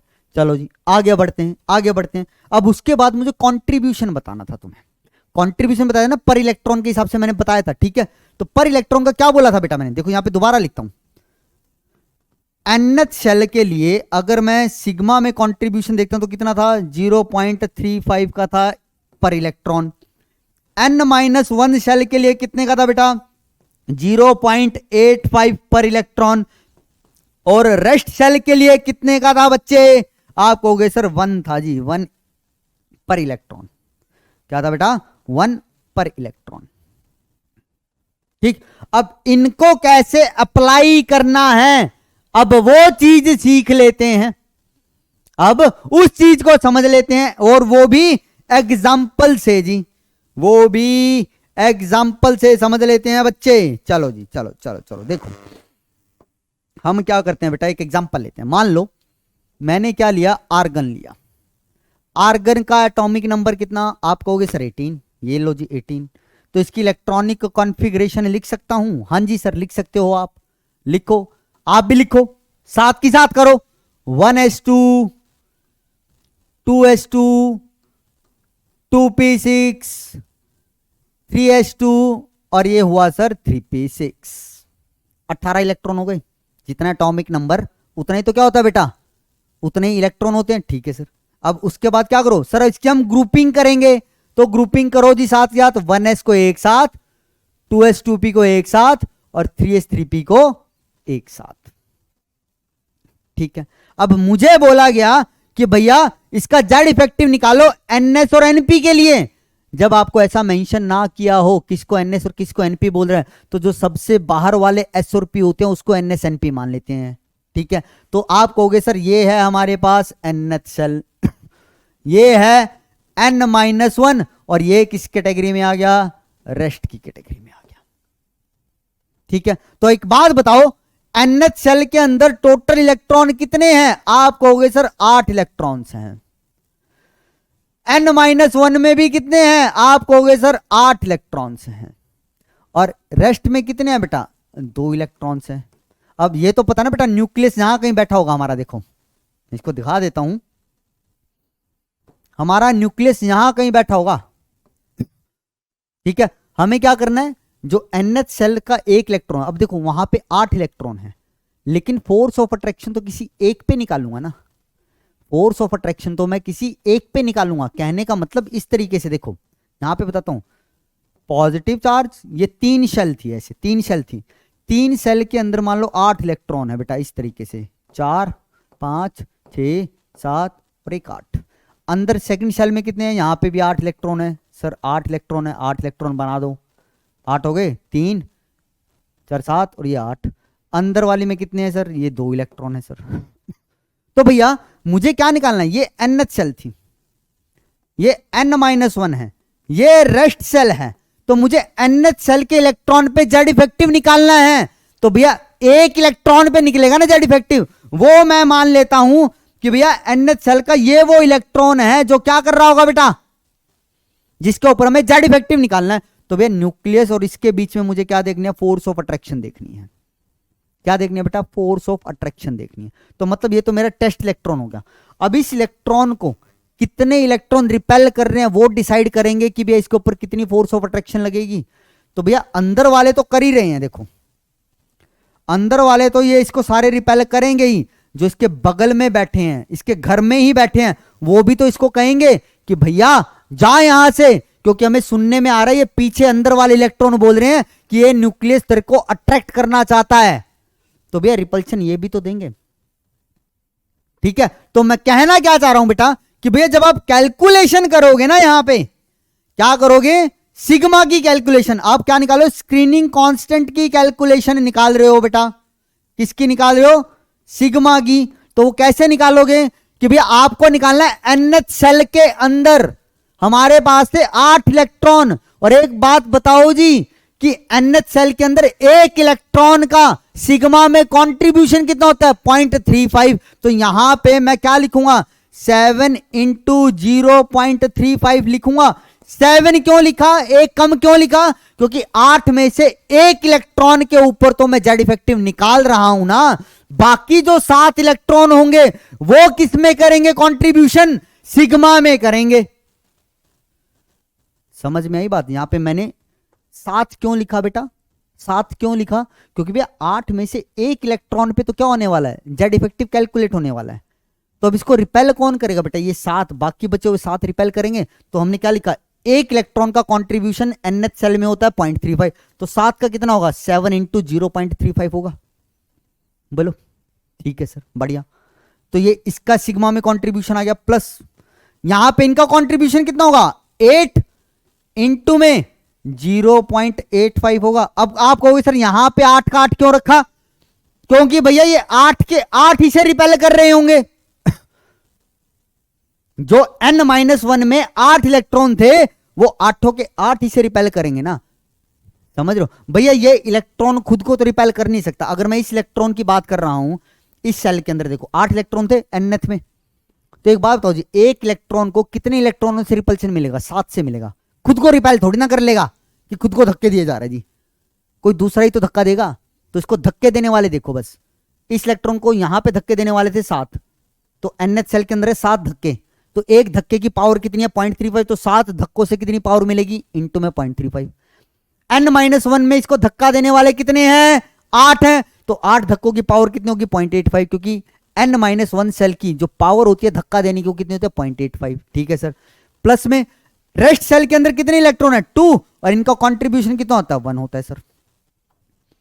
क्योंकि रेस्ट सेल के अंदर धक्के की जो पावर होती है, 1 इलेक्ट्रॉन से जो धक्का मिलता है किसको? इस इलेक्ट्रॉन को मिलेगा, वो कितने का मिलेगा बेटा? 1 का। तो 2 इलेक्ट्रॉन से कितने का मिला? 2 × 1 मिलेगा।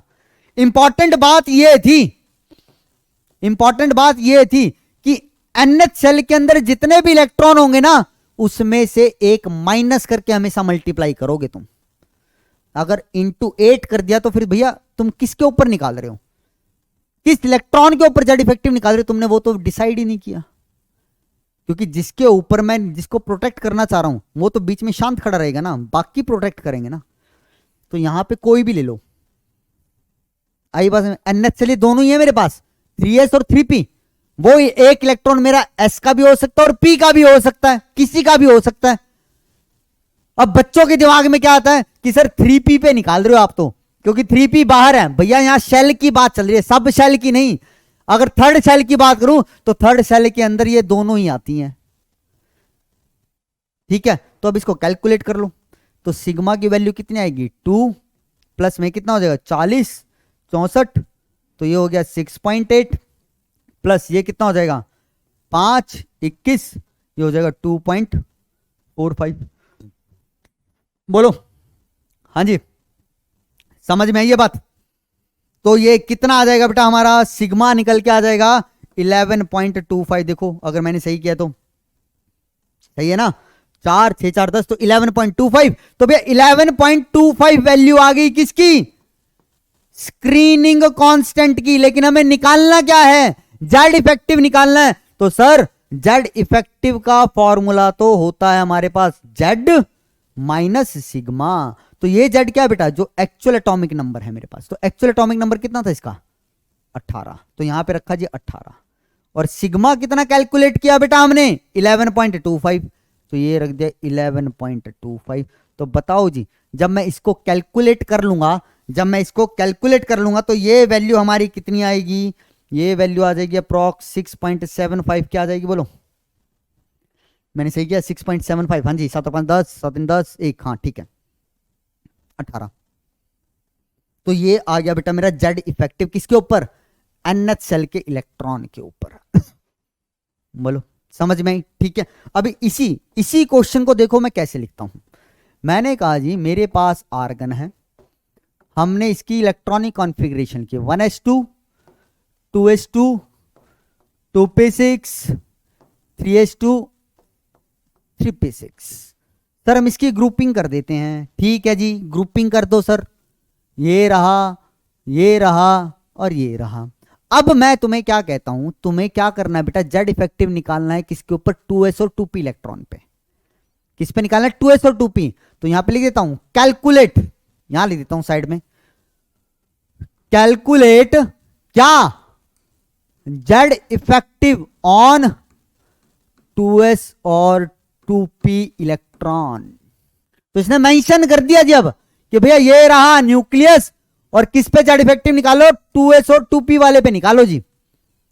ठीक है, तो इसका मतलब क्या हुआ, अब ये मेरे लिए NH शेल है और ये क्या बन गई N-1।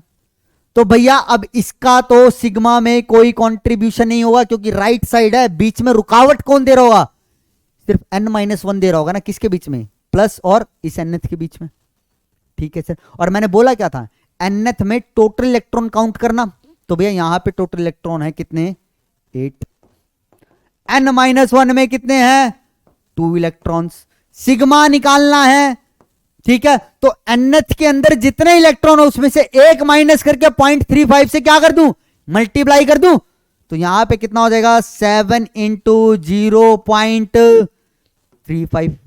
अब समझ में आया यहां पे क्यों 7 किया, पिछले वाला ही रूल लगाया, क्योंकि भैया 8 में से किसी एक इलेक्ट्रॉन पे जेड इफेक्टिव निकाल रहा हूंगा ना, बाकी 7 तो उसको रिपेल करने में लगे होंगे, जो रिपेल करने में लगे होंगे वही तो सिग्मा में कंट्रीब्यूशन करेंगे। तो इसलिए तो ये कितना बेटा 7 इंटू 0.35 है।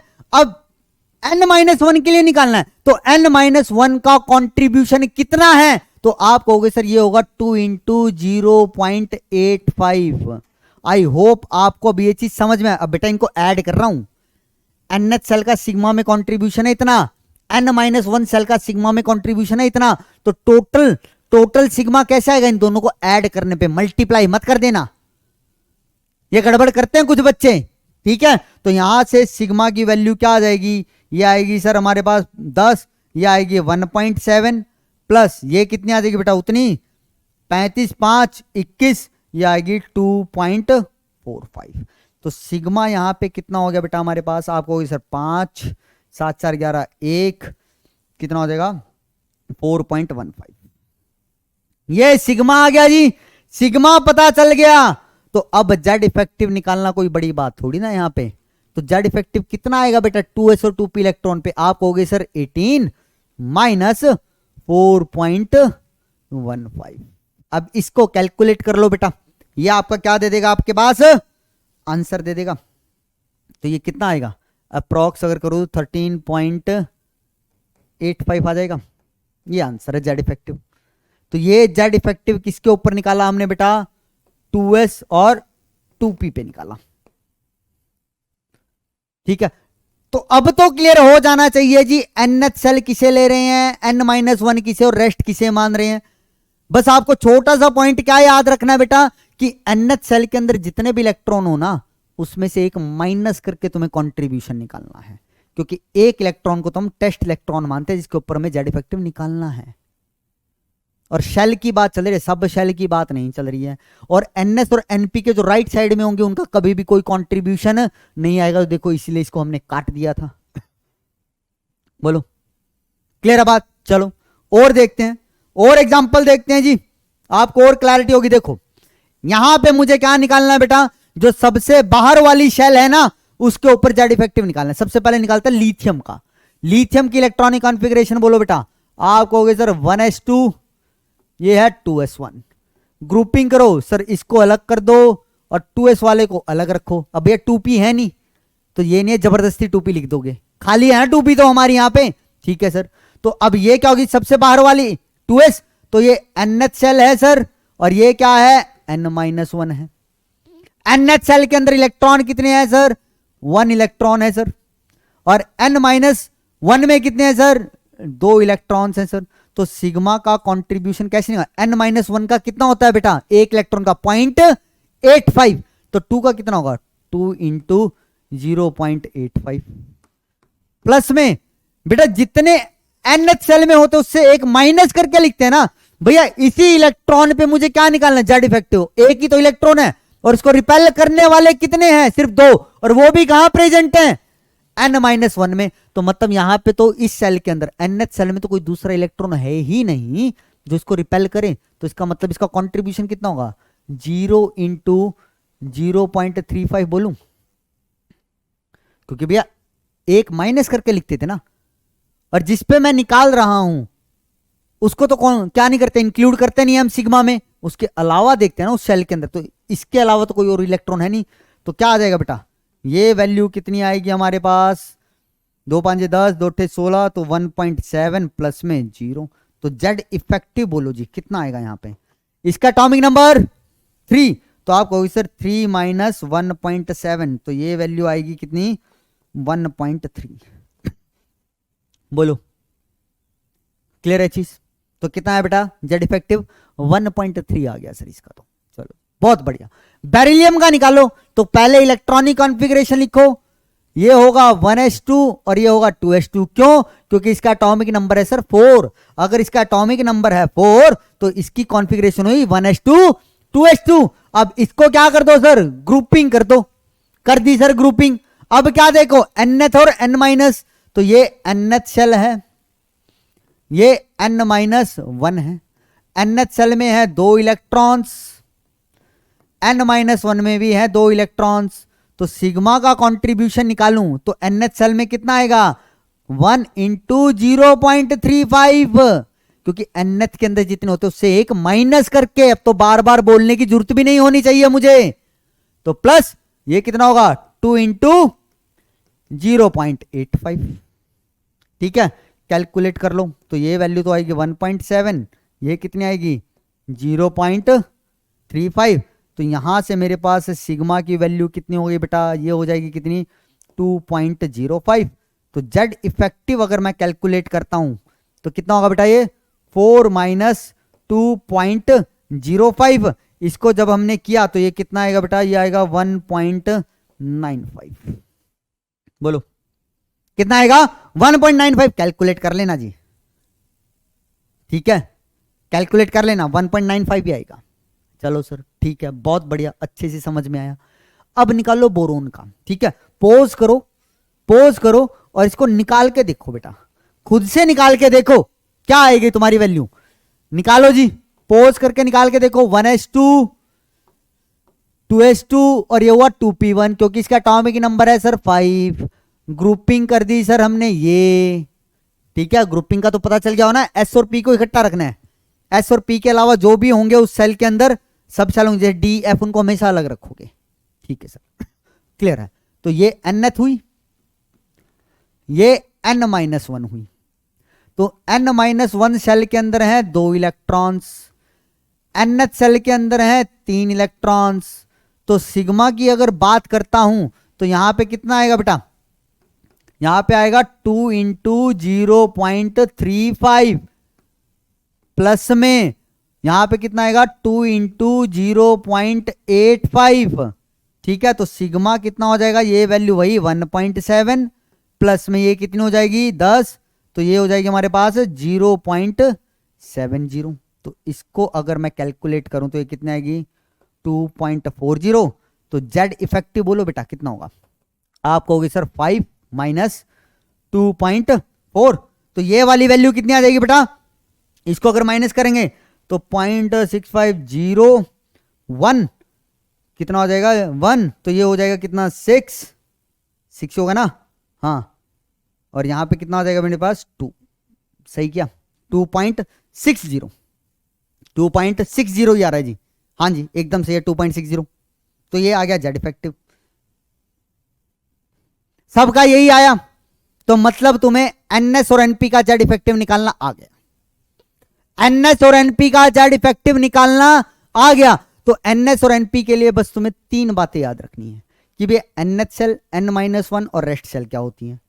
एनएच सेल के अंदर कितने इलेक्ट्रॉन कंट्रीब्यूट करेंगे सिग्मा में, जितने होंगे टोटल उसमें से 1 माइनस करके। n-1 में जितने होंगे इलेक्ट्रॉन वो सारे के सारे कंट्रीब्यूट करेंगे किसके अंदर बच्चे, सिग्मा के अंदर, और रेस्ट सेल वाले भी यही करेंगे, ठीक है। फिर जेड इफेक्टिव का फॉर्मूला लगा देते हैं हम, जेड माइनस सिग्मा करके, तो जेड इफेक्टिव आ जाता है, ठीक। ये मैंने वैसे ही नहीं करवाया, यहां से एक बहुत ही इंपॉर्टेंट कंक्लूजन ड्रॉ करेंगे बेटा हम, लेकिन आगे चल के। अभी तो हमें क्या करना है, अगर हमारे पास एनएच सेल डी सेल बन जाए तो क्या करेंगे, ठीक है। तो भैया अभी तो एनएस और एनपी के अगर मैं एनएच सेल मान रहा हूं, एनएस और एनपी को एनएच सेल मान रहा हूं, तो वहां पे कैसे सिग्मा कैलकुलेट होगा ये देखा।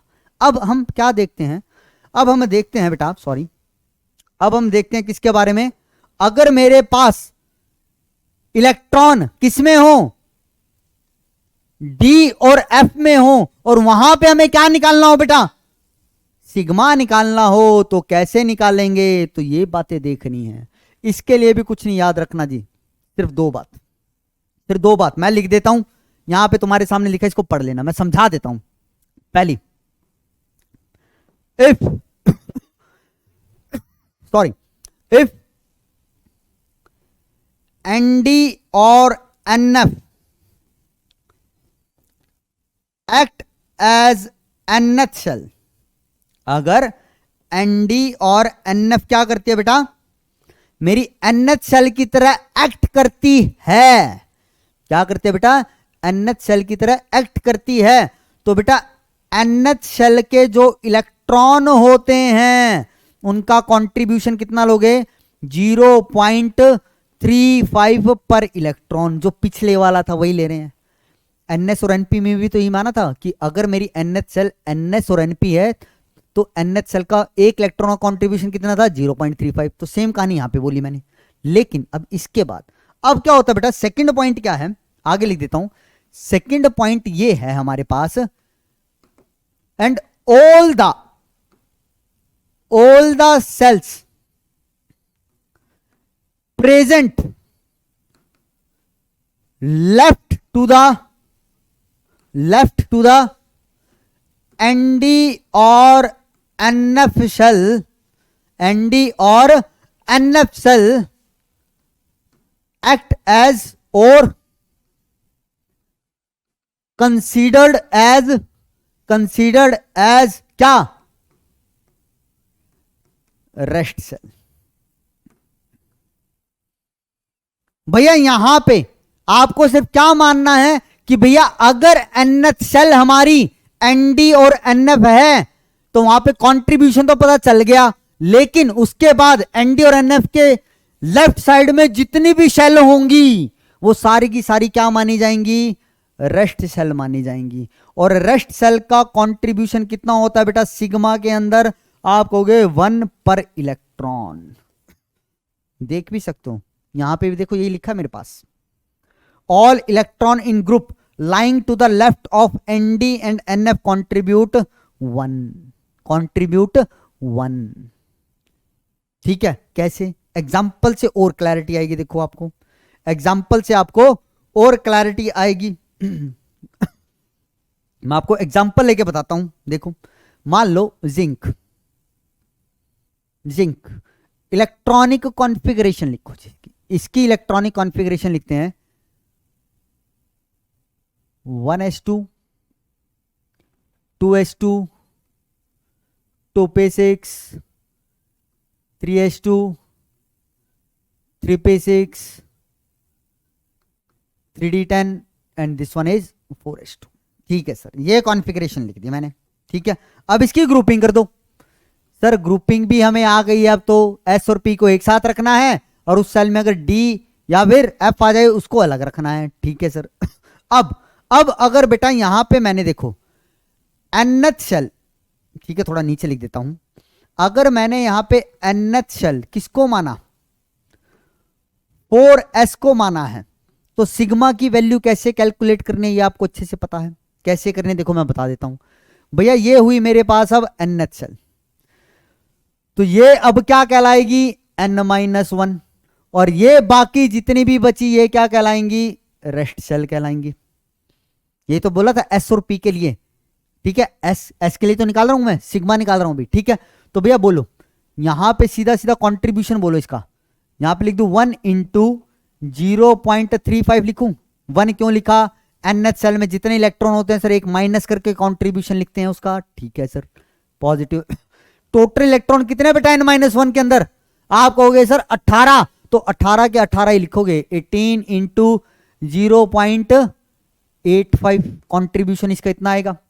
प्लस में रेस्ट सेल के अंदर कितने हैं बेटा 10 हैं, तो यहां लिखोगे 10 इंटू 1, तो ये क्या आ गया बेटा मेरे पास सिग्मा। ये सिग्मा ही तो निकाला बेटा हमने, बोलो। ठीक है, अब क्या करो बेटा इनकी वैल्यू निकाल लो बस। ठीक है, तो मैं अगर तुम्हें डायरेक्ट वैल्यू बताऊं तो इसकी डायरेक्ट वैल्यू जब सिग्मा आप कैलकुलेट करोगे ना 4s2 के लिए, तो ये वैल्यू कितनी है बेटा आपकी, ये वैल्यू आएगी 25.65। कैलकुलेट करना जी, इतनी वैल्यू निकल के आएगी। कैसे निकाली समझ, अभी तो 4s वाला ही तो हिसाब लगा रहे हैं हम। ठीक है सर, तो यहां से जेड इफेक्टिव बोलो बच्चे। तो बेटा इसका एटॉमिक नंबर कितना होता है 30, तो 30 में से 25.65 माइनस कर दिया तो ये वाली वैल्यू हमारी कितनी निकल जाएगी, ये आ जाएगी 4.35। तो ये जेड इफेक्टिव आ गया बेटा किसके ऊपर, 4s इलेक्ट्रॉन के ऊपर। एक 4s इलेक्ट्रॉन के ऊपर इतना जेड इफेक्टिव लगेगा जी हमारे पास। क्लियर है बात। ठीक है सर। सर ये तो आप एस का ही बता गए, आप तो बताने वाले थे किसका, एनडी और एनएफ का। तो देख लो जी एनडी और एनएफ के लिए कैसे करोगे, मैं दोबारा लिखता हूं, zinc 1s2 2s2 2p6 3s2 3p6 3d10 and 4s2। ये 2 है 3 नहीं है। तो सर ग्रुपिंग भी कर दो, लो भैया लो। ग्रुपिंग तो अब बहुत जल्दी आंख बंद करके भी कर दोगे आप। अब मैं यहां पे nth सेल किसे बोल रहा हूं, 3d को। कहने का मतलब अब 3d इलेक्ट्रॉन के ऊपर मुझे क्या निकालना है, जेड इफेक्टिव निकालना है। तो इसका मतलब जो राइट साइड में है अब उसका तो कोई लेना देना बचा ही नहीं, किसके साथ, सिग्मा के साथ। क्योंकि भैया सिग्मा में कंट्रीब्यूशन इनर शेल के इलेक्ट्रॉन देते हैं। कौन देते हैं, इनर शेल के। समझ में, अब ढंग से समझना। अब भैया nth सेल कौन सी है, ये है, this is my nth shell. ठीक है, और मैंने बोला क्या था, अगर nd और nf nth सेल हैं तो उसके लेफ्ट में बाकी जितने भी सेल बचेंगे वो सारी रेस्ट सेल की कैटेगरी में आएंगी। तो अब मेरा यहां से लेके यहां तक ये सब क्या है, रेस्ट सेल की कैटेगरी में है। अब यहां पे कोई n-1 या फिर रेस्ट सेल का नहीं है, बस सीधा रेस्ट सेल का है, n-1 का कोई कॉन्सेप्ट नहीं है। वो तो कब था, जब nth सेल क्या हो, ns और np हो हमारे पास। बोलो क्लियर है बात? हाँ जी सर क्लियर है। तो भैया निकाल लो। अब कंट्रीब्यूशन कितना होगा, अब देखो nth सेल में यहां पे भी वही करना है, जितने टोटल इलेक्ट्रॉन उसमें से एक माइनस करके कंट्रीब्यूशन निकालना है। तो क्या होगा 9 इंटू 0.35, क्योंकि टोटल 10 इलेक्ट्रॉन है ना, एक इलेक्ट्रॉन को कितने रिपेल कर रहे होंगे इसी सेल में, 9, तो 9 का कंट्रीब्यूशन ये, प्लस यहां पे टोटल गिनो 6 2 8 14 और 4 कितने हो गए जी 18, सही गिना है ना, देखो हाँ जी 10 18, तो यहां पे कितना हो जाएगा 18 गुना में 1 हो जाएगा सर। तो ये आ गया सिग्मा। ठीक है, अब इस सिग्मा को कैलकुलेट कर लो। तो ये वाली वैल्यू भी मैं तुम्हें बता देता हूं कितनी आ गई है, मैंने लिखी हुई है 21.15, थोड़ा बचेगा टाइम हमारा। और जेड इफेक्टिव जब कैलकुलेट करोगे 30 माइनस 21.15 से, तो ये वाली वैल्यू कितनी आएगी बेटा, ये आएगी 8.85 आ जाएगी। कैलकुलेशन तो कर ही सकते हैं ना, बस मुझे बताना क्या था कि भैया अगर एनएच सेल क्या हो, एनडी हो या एनएफ हो, तो उसके लेफ्ट साइड में जितनी भी शेल प्रेजेंट होगी वो सारी रेस्ट की कैटेगरी में आ जाएंगी। बोलो क्लियर? चलें, चलो जी चलो सर, चलो जल्दी जल्दी आगे चलो। ठीक है, तो भैया इतनी बात बताओ, इतनी बातें क्लियर हुई आपको? कैसे निकालना है हमें जेड इफेक्टिव, ये चीज समझ में आई? ठीक, एग्जाम्पल भी बहुत कर लिए। अब आप लोग करोगे क्या, अब आप लोग करोगे क्या, जो मैंने बताए हैं ना आपको एग्जाम्पल, यही सेम एग्जाम्पल खुद ब खुद करके देखना। लिथियम लिखना, वहां पे NS का क्या निकालना, जो NH सेल होगी, ठीक है, उसका क्या निकालना बेटा आप, वहां पे सिग्मा निकालना, फिर उसका जेड इफेक्टिव कैलकुलेट करना। या फिर मैं आपको एक होमवर्क ही दे देता हूं, देखो इन सब का आप मुझे जेड इफेक्टिव कैलकुलेट करके बताओगे। ठीक है, इन सब का जेड इफेक्टिव, जैसे सोडियम का, सोडियम की NH सेल, अब मैं कुछ नहीं बोल रहा, सोडियम पे जेड इफेक्टिव निकालना है तो मतलब जो सबसे बाहर वाली शेल होगी उसके ऊपर निकालना है तुम्हें। ठीक है, सोडियम का जेड इफेक्टिव निकालना जी। ठीक, और मुझे एल्यूमिनियम का निकाल के दिखाना। ठीक है, और आप मुझे एक और निकाल के दिखाना, किसका बेटा, मैं बोल देता हूं ये लगा लो जी, टाइटेनियम का। और एक और निकाल के दिखा देना मुझे, किसका, मुझे निकाल के दिखा देना आप लोग आयरन का। इन चारों का मुझे आप जेड इफेक्टिव कैलकुलेट करके बताओगे। जेड इफेक्टिव कैलकुलेट करना, ये होमवर्क है आपका। ठीक है, जेड इफेक्टिव कैलकुलेट करने चाहिए आपको। ठीक, अगर मैं मेंशन नहीं कर रहा हूं किस इलेक्ट्रॉन का, तो अंडरस्टूड सी बात है, जो सबसे बाहर वाली शेल का इलेक्ट्रॉन होगा उस पर जेड इफेक्टिव निकालना है। समझे बात? चलो ठीक है। अब यहां पे हमारे पास क्वेश्चन आता है कि भैया आप ट्रेंड पढ़ते हो ना बेटा, जैसे कि भाई जेड इफेक्टिव अगर मैं लेफ्ट टू राइट जाता हूं पीरियोडिक टेबल में क्या होगा, टॉप टू बॉटम आता हूं तो क्या होगा। तो अब इस ट्रेंड के ऊपर क्वेश्चंस आते हैं। ठीक है, कैसे, देखो आपने ये वाली स्लाइड देखी थी ना बेटा, मैंने ये तुम्हें क्वेश्चन करवाया था। देखो देखो, अगर मैं इस क्वेश्चन को बड़े ढंग से देखता हूं तो एक बात बताओ, लिथियम, बेरिलियम और बोरोन ये किस पीरियड के एलिमेंट है? आप कहोगे सर ये तो सेकंड पीरियड के एलिमेंट है।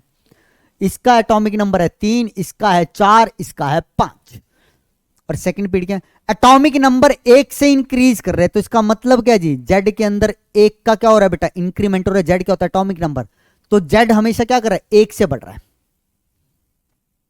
ठीक है सर, सेम पीरियड के हैं तो इसका मतलब क्या है, जो इनकी शेल होगी सेम शेल के अंदर इलेक्ट्रॉन भरेगा। तो देखो इसके अंदर सेकंड शेल में 1 इलेक्ट्रॉन था, सेकंड शेल में 2 इलेक्ट्रॉन हो गए, सेकंड शेल के अंदर 3 इलेक्ट्रॉन हो गए। तो भैया इलेक्ट्रॉन का नंबर भी 1-1 से बढ़ रहा है, जेड का नंबर भी 1-1 से बढ़ रहा है। और जो इलेक्ट्रॉन बढ़ रहा है ना वो किस में बढ़ रहा है बेटा, सेकंड शेल में ही बढ़ रहा है। देख सकते हो आप, सेकंड शेल के अंदर ही बढ़ रहा है। ठीक है सर, ये बात समझ में आई। तो एक बात बताओ बच्चे, एक बात बताओ, यहां पे अगर आप इसको देखो, यहां पे जेड इफेक्टिव लिथियम पे कितना आया था 1.3 का, यहां पे कितना आया था 1.95 का, यहां पे कितना आया था 2.60 का। तो यहां पे एक बहुत ही अद्भुत और अनोखी बात देखने को मिलेगी कि इन दोनों के बीच में अगर मैं ये क्या निकालता हूं, जेड इफेक्टिव का क्या निकालूं बेटा, डिफरेंस निकालूं तो कितना आ रहा है 0.65 का आ रहा है। यहां पे भी अगर मैं निकालता हूं तो कितना आ रहा है, 0.65 का आ रहा है। मतलब क्या, इसमें 0.65 जोड़ दूं तो ये वैल्यू आ जाएगी, इसमें 0.65 जोड़ दूं तो ये वैल्यू आ जाएगी। ठीक है, तो कहने का मतलब क्या है, अगर हम पीरियोडिक टेबल के अंदर लेफ्ट टू राइट जाते हैं तो जेड इफेक्टिव इंक्रीज करता है। और कितने से इंक्रीज करता है बेटा, 0.65 से इंक्रीज करता है। तो मैं ये चीज आपके सामने अच्छे से बोल सकता हूं कि अगर मान लीजिए ये है मेरे पास क्या, लेफ्ट टू राइट, ये है टॉप टू बॉटम।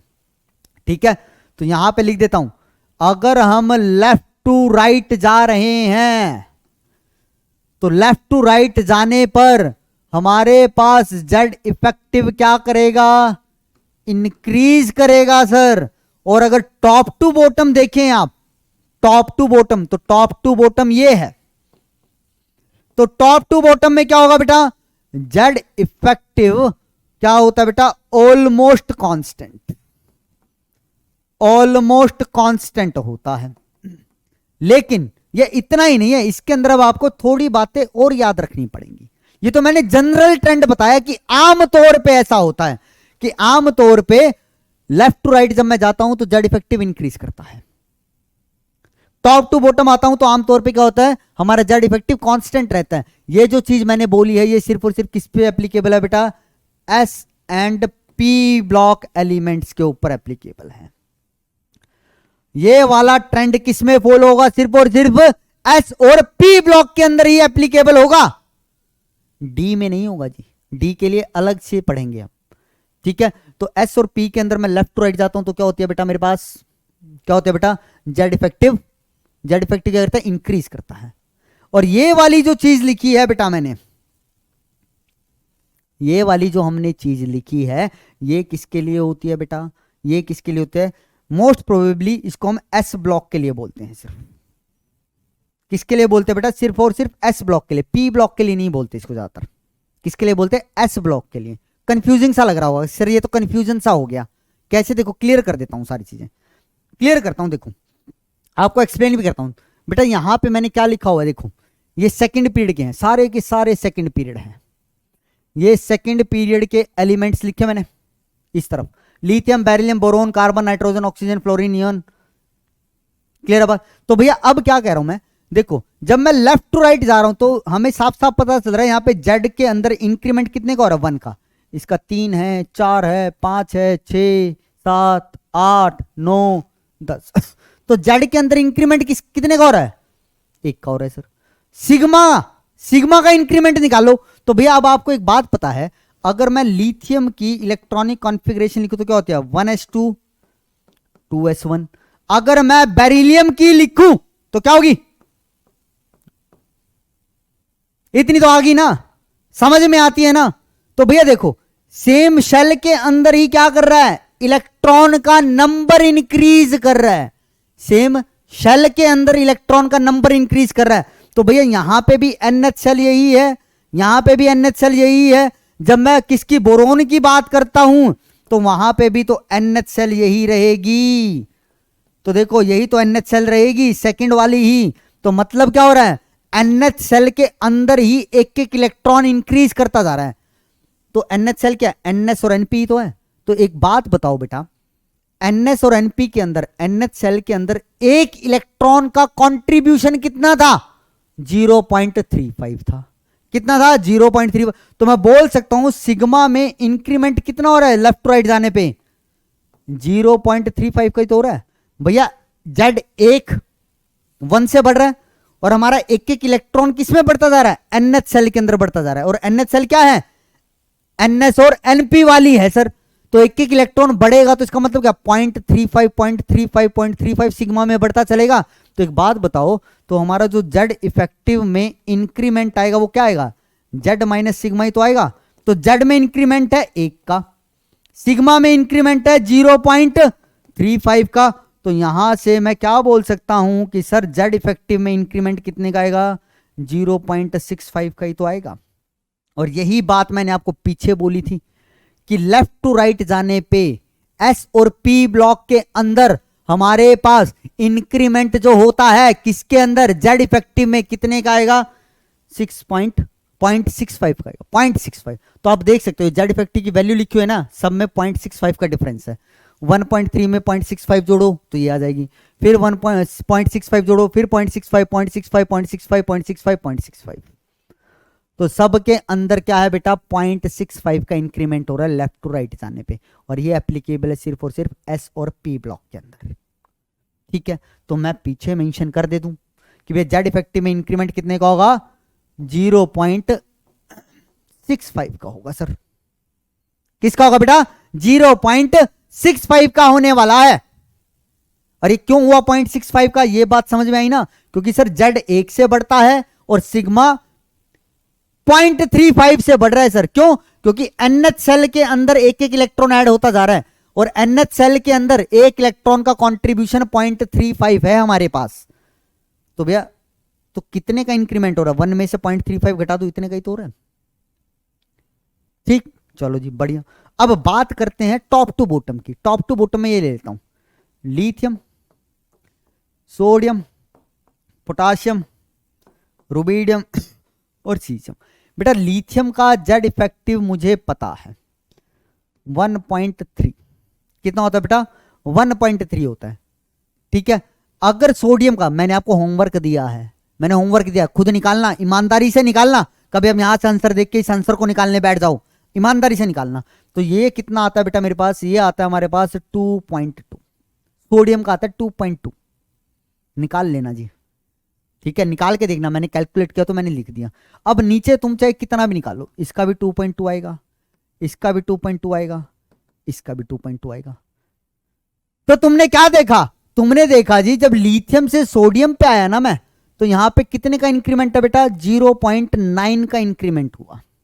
कितने का हुआ, 0.9 का। लेकिन उसके बाद तो क्या हो गया बेटा मेरे पास, Z effective, Z effective constant हो गया सर।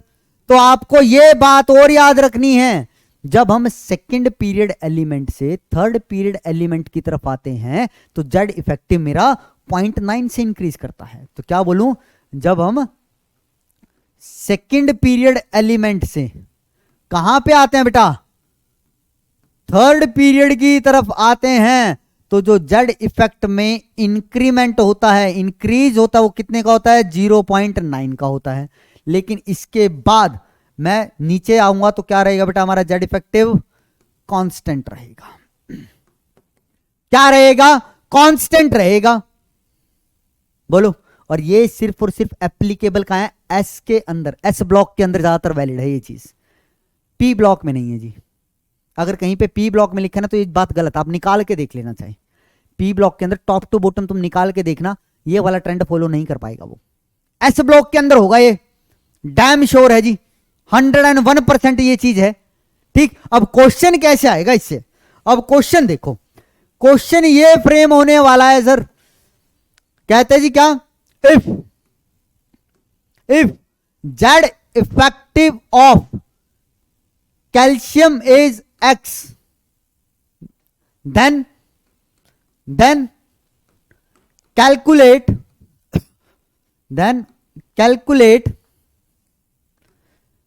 Z इफेक्टिव ऑन किसके ऊपर, किसके ऊपर बेटा, ऑन बोरोन, सॉरी बोरोन, चलो बेरिलियम कर लो।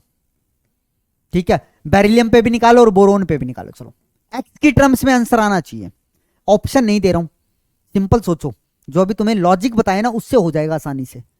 तुम्हें क्या निकालना है बेटा, जेड इफेक्टिव कैल्शियम पे दे दिया तुम्हें कितना, एक्स है, तो तुम्हें क्या करना है, कैलकुलेट करना है जेड इफेक्टिव बेरिलियम पे और किसके ऊपर, बोरोन के ऊपर, इन टर्म्स ऑफ एक्स। तो कैसे करेंगे, देखो सॉल्यूशन देखो जी, ये देखो, पहले पॉज करके वीडियो को एक बार खुद का दिमाग लगा लो, खुद का दिमाग लगा लो कैसे होने वाला है। ठीक है, फिर ये सॉल्यूशन देखना, कभी डायरेक्ट ही सॉल्यूशन देखने बैठ जाओ। तो भैया देखो, ये बेरिलियम है, ये मैग्नीशियम है और ये है कैल्शियम, ये है कैल्शियम। ठीक है सर, बोरोन इधर आता है। ठीक, मैंने अभी अभी तुम्हें क्या बोला था, टॉप टू बॉटम जब मैं एस ब्लॉक में आता हूं तो सेकंड से थर्ड पीरियड पे जाने पे इंक्रीमेंट कितने का होता है, 0.9 का, और थर्ड पीरियड से नीचे की तरफ क्या रहता है, कांस्टेंट। तो भैया इसका जेड इफेक्टिव मुझे दिया हुआ है एक्स, तो ये किसका है, सेकंड पीरियड, ये थर्ड पीरियड, ये फोर्थ पीरियड। तो भैया फोर्थ पीरियड से थर्ड पीरियड की तरफ जाऊंगा, मतलब कैल्शियम से मैग्नीशियम की तरफ जाऊंगा, तो इसका जेड इफेक्टिव भी क्या होगा? आप कहोगे सर एक्स ही रहेगा, क्योंकि कांस्टेंट होता है थर्ड पीरियड से नीचे तो जेड इफेक्टिव। ठीक है, तो इसका एक्स है तो इसका भी कितना होगा? एक्स होगा। अब एक बात बताओ, सेकंड और थर्ड पीरियड में कितने का इंक्रीमेंट आता है? 0.9 का। तो बताओ जी, मैग्नीशियम का अगर एक्स है तो बेरिलियम का कितना होगा? तो आप कहोगे सर एक्स माइनस 0.9 करो, क्योंकि भैया इसका कुछ भी हो, इसका मान लिया ए हो जेड इफेक्टिव, तो मैग्नीशियम का क्या होगा? ए प्लस 0.9 होगा ना। अब मुझे क्या करना है? थर्ड से सेकंड वाले का निकालना है, तो इसका क्या हो जाएगा बेटा? अब एक्स माइनस 0.9 हो जाएगा। तो भैया बेरिलियम का आ गया जी, बेरिलियम का जेड इफेक्टिव क्या होगा एक्स की टर्म में? X minus 0.9। बोलो ये बात समझ में आई? 0 पॉइंट माइनस ही क्यों किया? क्योंकि भाई सेकंड से थर्ड की तरफ आते वक्त तो बढ़ता है, तो थर्ड से सेकंड की तरफ जाऊंगा तब तो घटेगा ना, तो घटाने का मतलब एक्स माइनस 0.9 ही तो होगा। ठीक है सर, अब किसका निकालो बेटा? Z effective. जेड इफेक्टिव आप कहोगे सर हमें बोरोन का भी निकालना है। तो एक बात बताओ बेटा, लेफ्ट टू राइट जब जाते हैं तो इंक्रीमेंट कितने का आता है? एस और पी ब्लॉक में जेड इफेक्टिव का 0.65। तो ये इंक्रीमेंट है कितने का? 0.65 का। और बेरिलियम का कितना आया बेटा जेड इफेक्टिव? ये आया है, तो इसमें अब 0.65 और ऐड कर दो, ये इंक्रीज है, एरो का साइन है, कभी 1 समझ जाओ। तो अब इसके अंदर इतना ऐड और कर दूंगा तो बोरोन का भी तो आ जाएगा। तो क्या होगा बेटा जेड इफेक्टिव? हम बोल सकते हैं सर जेड इफेक्टिव किसका लिखो? बेरिलियम का, और उसमें 0.65 ऐड कर दो, तो ये क्या हो जाएगा? X minus 0.9 plus 0.65। सॉल्व कर लेना जी इसे। सॉल्व कर लोगे? हाँ जी, क्लियर है बात? तो ये कितनी आ जाएगी बेटा वैल्यू? ये आ जाएगी एक्स माइनस कितनी आ जाएगी बेटा? 0.9 में से 0.65 जाएंगे तो कितनी होगी बेटा? ये हो जाएगी 0 पॉइंट कितनी हो जाएगी जी? कहाँ दिमाग जा रहा है? ये हमने सही किया ना? 0.9 10 1 7 2, तो ये हो जाएगी हमारे पास 0.25। सही बोला मैंने? देखो यही आएगी ना, 9 में से 0.65 जाएंगे। सही कर रहा हूं कैलकुलेशन में? भैया कैलकुलेशन भी बोलो, दिमाग ऐसा हो गया अब तो। दिमाग ही ऐसा हो गया है जी। 0.09 माइनस 0.65 कितना होगा? 0.9 माइनस 0.65 तो 0.25। सही है जी, सही है, सही है। पता नहीं कहाँ दिमाग है, मुझे क्यों ऐसा लगा गड़बड़ कर दी मैंने। ठीक है, मजाक मत उड़ाना कि सर आपकी तो कैलकुलेशन भी ऐसी ही है। ठीक है भैया, हो जाता है कभी कभी। ठीक है, तो ये क्या आ गया बेटा मेरे पास? बोरोन का आ गया। तो ऐसा क्वेश्चन फ्रेम हो जाए आपसे, तो कंक्लूजन क्या है? सारा खेल क्या है? सारा खेल ये है सर कि अगर आप एस ब्लॉक में ऊपर से नीचे आ रहे हैं तो सेकंड से थर्ड पे 0.9 का इंक्रीमेंट, फिर कांस्टेंट। अगर एस और पी ब्लॉक में आप लेफ्ट टू राइट जा रहे हैं तो 0.65 का इंक्रीमेंट कर दो बस। ठीक है, तो ये 2 पॉइंट याद रखना बेटा, बहुत ही इंपॉर्टेंट पॉइंट है। ठीक है, कौन सा? एक तो ये वाला 0.9 का इंक्रीमेंट होगा, ठीक है, और एक कौन सा बेटा हमारे पास? ये वाला 0.65 का इंक्रीमेंट होगा। ठीक है, यहां पे लिख भी देता हूं, from left to right, right in s and p block z effective increases कितने से? बाय 0.65। 0.65 का इंक्रीमेंट चलेगा। ठीक है सर, बहुत बढ़िया। अब बात करते हैं बेटा, अब बात करते हैं किसकी? डी ब्लॉक की। भैया डी ब्लॉक में भी तो ट्रेंड देखना है हमें। किसमें ट्रेंड देखना है बेटा? डी ब्लॉक में भी देखना है। तो डी ब्लॉक के लिए देखो जी, यहां पे मैंने जेड इफेक्टिव की वैल्यूज लिखी हुई है तुम्हारे लिए। स्कैंडियम की 3 आती है, 3.15 इसकी, वेनेडियम की 3.3, क्रोमियम की इसकी, लेकिन स्टार लगाया हुआ है थोड़ा, वो स्टार का मतलब समझाऊंगा, स्टार का मतलब समझाऊंगा। अब यहां पे समझो देखो भैया, यहां पे देखोगे अगर जेड कितने से इंक्रीज हो रहा है, आप कहोगे सर 1 से इंक्रीज हो रहा है। जेड कितने से इंक्रीज हो रहा है? 1 से इंक्रीज हो रहा है। ठीक है, और सिग्मा कितने से इंक्रीज हो रहा है बेटा? आप कहोगे 0.85 से। अब कहोगे सर 0.85 वैल्यू तो n-1 वाले की होती थी, n-1 शेल की होती, तो एकदम सही तो है। तो भैया अगर आपको इलेक्ट्रॉनिक कॉन्फ़िगरेशन ध्यान हो इनकी, तो भैया डी ब्लॉक एलिमेंट के अंदर लास्ट इलेक्ट्रॉन किस में जाता है बेटा, n-1 में जाता है, n-1d में जाता है। तो देखो ऐसी तो होगा, देखो सबके अंदर 4s के अंदर दो दो इलेक्ट्रॉन है, इसके अंदर 3d में कितने होंगे 1, इसमें 2, इसमें 3, इसमें 5, एक्सेप्शन है ना, ये 5, ये 6, 7, 8, 10 और ये 10। एस में सब में क्या है, दो दो, except for chromium and copper. 4s बाहर की तरफ आती है ना, लेकिन आप देख रहे हो जो इलेक्ट्रॉन है वो किसके अंदर बढ़ रहा है बेटा, n-1d में जा रहा है। और n-1 शेल का कंट्रीब्यूशन कितना होता है, 0.85 होता है। तो इसलिए मैंने बोला जेड यहां पे तो देखो एक एक से बढ़ रहा है, 21, 22, 23, 24, 25 ऐसे 30 तक जा रहा है, 21 से लेके 30 तक चल रहा है। जेड में इंक्रीमेंट 1 का, ठीक है, और सिग्मा में इंक्रीमेंट 0.85 का। क्यों, क्योंकि sir last electron comes into किसमें, n-1d सब शेल में। तो इसमें जा रहा है, तो हमें तो निकालना ही क्या होता है बेटा, इसी पे तो देखना पड़ेगा, इंक्रीमेंट इसी में तो होगा। जैसे वहां पे था एस और पी में क्या कर रहा था, एकदम लास्ट वाले में जा रहा था, एनएस के अंदर या एनपी में जा रहा था, तो वो एनएच सेल बन रही थी, और एनएस और एनपी के अंदर एनएच सेल बने तो वहां पे कंट्रीब्यूशन होता है 0.35 का। लास्ट इलेक्ट्रॉन वहां जा रहा था, यहां पे लास्ट इलेक्ट्रॉन जा रहा है किसके अंदर, n-1d के अंदर। तो n-1 के अंदर जा रहा है ना बेसिकली, तो कंट्रीब्यूशन कितना होता है बेटा, 0.85। तो बताओ जी जेड इफेक्टिव में इंक्रीमेंट कितने हुआ, जेड माइनस सिग्मा, तो ये कितना होगा 1 माइनस 0.85, तो ये आ गया कितना 0.15।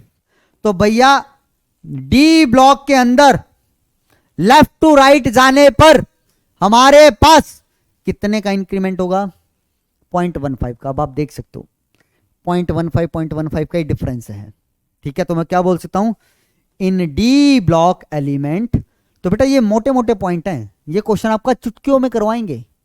अगर आपको ये 3-4 बातें याद हैं तो क्या, in d block elements from left to right, Z effective increases by 0.15 से इंक्रीज करेगा जी।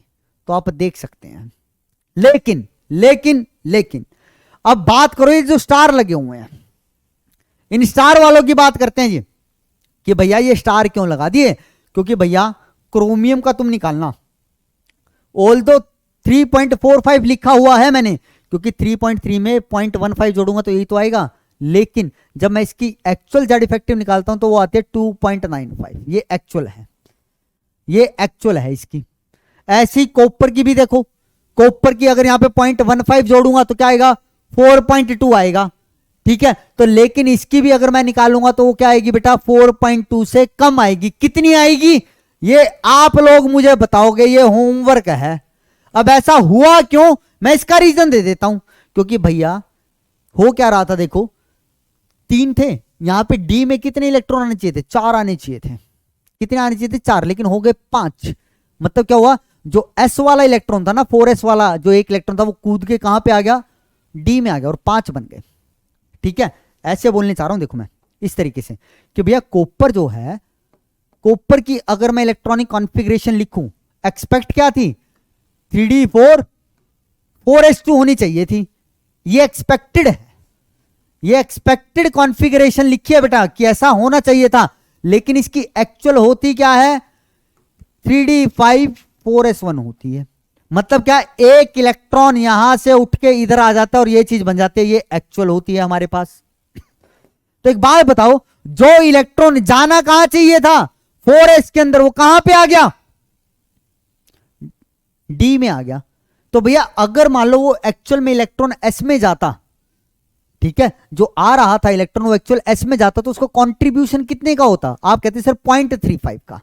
कितने का होता, 0.35 का, तो एक्सपेक्टेड कंट्रीब्यूशन क्या लिखता बेटा 0.35 का, ठीक है। लेकिन वो इलेक्ट्रॉन वापिस से कहां कूद गया, n-1 में कूद गया, तो वो कंट्रीब्यूशन कितने का देने लगा, आप कहोगे सर 0.85 का देने लगा। वो तो देना चाहिए था उसे किसका 0.35 का, क्योंकि ये होनी चाहिए थी, लेकिन होता क्या है कि वो एक इलेक्ट्रॉन यहां आ जाता है, तो मतलब 0.85 का। कहने का मतलब क्या है भैया कि भैया एक इंसान है वो 5 रोटियां खाता है, लेकिन वो उस दिन 10 खा गया। खाता 5 है लेकिन 10 खा गया, तो कितनी ज्यादा खाई उसने, 5 ज्यादा खाई ना। कितनी ज्यादा खा ली बेटा उसने रोटियां, आप कहोगे सर उसने तो 5 रोटियां ज्यादा खा ली। तो मैं यहां पे भी वही कहना चाह रहा हूं कि भैया कंट्रीब्यूशन जो इलेक्ट्रॉन आ रहा था उसको देना तो चाहिए था कितने का 0.35 का, लेकिन वो करता क्या है शैतानी कर जाता है और यहां से कूद के इधर आ जाता है। तो वो कंट्रीब्यूशन दे कितने का रहा 0.85 का, तो कितना ज्यादा देने लगा कंट्रीब्यूशन वो। तो आप कहोगे सर जो सिग्मा में कंट्रीब्यूशन है ना वो कितने का हो गया उसका,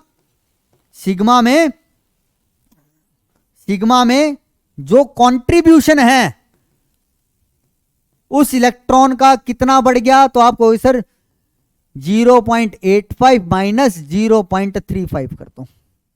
ऐसा क्यों किया, खाता था 5 रोटी लेकिन 10 रोटियां खा गया, खाता था 5 रोटी लेकिन 10 रोटियां खा गया, तो कितनी ज्यादा खाई, तो कैसे करेंगे 10-5, तो वही तो क्या देता था इतना, देना चाहिए था इतना, लेकिन दे कितना रहा कंट्रीब्यूशन इतना। तो भैया कितना इंक्रीमेंट हुआ सिग्मा में ये, तो इसको जब मैं कैलकुलेट करूंगा तो ये कितने का आएगा 0.5 का ही तो आएगा बोलो। तो मतलब कॉपर के अंदर मेरे पास 0.5 का कंट्रीब्यूशन और बढ़ जाएगा सिग्मा में। तो भैया एक्चुअल में सिग्मा कितना आ रहा था देखो मेरा 3.45। अब अगर इसके अंदर से मैं 0.5 माइनस कर दूं तो यही तो आएगा, क्योंकि बेटा ये जेड इफेक्टिव है, ये जेड इफेक्टिव निकाला था कब, जब हमारी नॉर्मल चलती, लेकिन इसकी तो क्या होती है एक्सेप्शनल केस में आती है ना मेरे पास इलेक्ट्रॉनिक कॉन्फ़िगरेशन। तो इसलिए मैंने बोला कि यहाँ पे 0.15 का इंक्रीमेंट नहीं होता है, क्योंकि 0.5 और बढ़ाना पड़ेगा, वो आगे मैंने समझाया क्यों। तो जितना सिग्मा बढ़ा अब जेड इफेक्टिव में से उतना माइनस भी तो होगा, तो सेम कहानी यहाँ पे होगी 2.95। तो 0.5 माइनस किया तो यही तो वैल्यू आएगी, समझे। तो सेम कहानी कॉपर के लिए लगेगी। अब कॉपर का कितना होगा एक्चुअल में जेड इफेक्टिव, वो कैलकुलेट करके कमेंट्स में बताओगे। होमवर्क समझ में आ गया ना, ये होमवर्क है आप लोगों का, ठीक है समझ में आई। चलो जी अब एक बहुत ही प्यारा क्वेश्चन, बहुत ही ज्यादा प्यारा क्वेश्चन सुनना, और आंसर भी मैं बताऊंगा, और उस आंसर को दिमाग में बैठा लेना, क्योंकि अगर ये क्वेश्चन आ जाता ना बेटा, अगर आ गया कहीं पे भी तो पक्की बात है नहीं सॉल्व कर पाओगे, नहीं सॉल्व कर पाओगे जी, आंखें बाहर आ जाएंगी।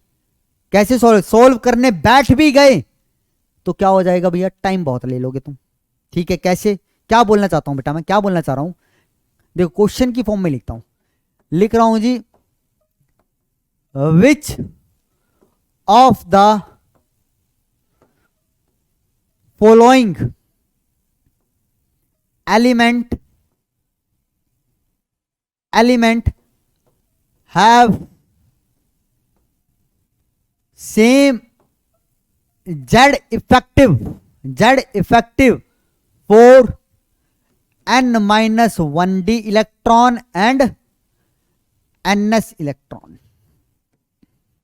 कि भैया अब यहां पे मैं 4 एलिमेंट लिखूंगा, तो आपको बताना है कि वहां पे किस एलिमेंट का जेड इफेक्टिव जो है ना, चाहे मैं उसके n-1d इलेक्ट्रॉन के लिए निकाल लूं चाहे ns इलेक्ट्रॉन के लिए निकाल लूं, वो सेम आएगा, ठीक है। ऑप्शन सुनो, स्कैंडियम, कॉपर,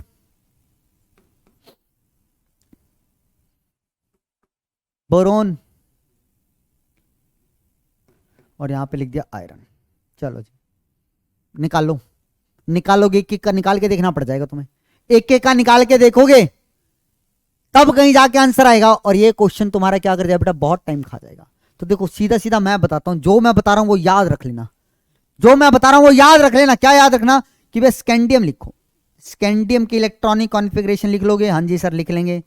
तो 1s2 2s2 2p6 3s2 3p6, 3d1 and 4s2, ये होती है सर। तो भैया अब जल्दी से वीडियो को पॉज करो और यहां पे मुझे क्या निकाल के दिखाओ बेटा, जेड इफेक्टिव निकाल के दिखाओ। किसके लिए? 4s इलेक्ट्रॉन के लिए। ठीक है, इसके लिए निकालो। अब ये NH सेल हो गई है मेरे पास। ठीक है, तो ये NH सेल हुई, ये क्या हो जाएंगे अब N-1, और ये क्या होंगी बेटा, रेस्ट सेल। बोलो। ठीक है, तो निकालो जी, सिग्मा निकालो इसका जल्दी से। मैं निकाल रहा हूं, आप लोग भी निकालो। तो यहां पे कितना होगा, आप कहोगे सर इसका कंट्रीब्यूशन होगा 1 इंटू 0.35, प्लस में ये कितना हो जाएगा हमारे पास 6, 2, 8 और 1 9, तो ये होगा 9 इंटू 0.85, प्लस रेस्ट में कितने 10 हैं, तो ये कितना होगा 10 इंटू 1 हो जाएगा। तो ये क्या आ गया बेटा मेरे पास, सिग्मा आ गया। कैलकुलेट करके बताओ कितने आएगा। तो इसको जब कैलकुलेट करोगे ना तो ये आपका 18 आ जाएगा। कितना आ जाएगा 18। तो भैया यहां से अगर मैं अब जेड इफेक्टिव निकालूं किसके ऊपर, 4s इलेक्ट्रॉन पे, तो कितना होगा 21 माइनस 18, तो आप कहोगे सर 3। तो ये तो जेड इफेक्टिव कितना आया बेटा, NS इलेक्ट्रॉन पे 3 आ गया। अब N-1d पे भी तो निकालो। तो N-1d ये बैठा, N-1d ये बैठा, तो अब इसके ऊपर निकालो जी। तो सर इसके लिए स्कैंडियम की मैं दोबारा लिखता हूं जी कॉन्फ़िगरेशन। तो लिखो कॉन्फ़िगरेशन दोबारा। तो क्या होगा 1s2, 2s2, 2p6, 3s2, 3p6, 3d1 and 4s2। ठीक है सर, ग्रुपिंग भी कर दी हमने तो आपसे पहले। ठीक है भैया, बहुत बढ़िया। अब किसको NH सेल मानना है, N-1d को मानना है जी।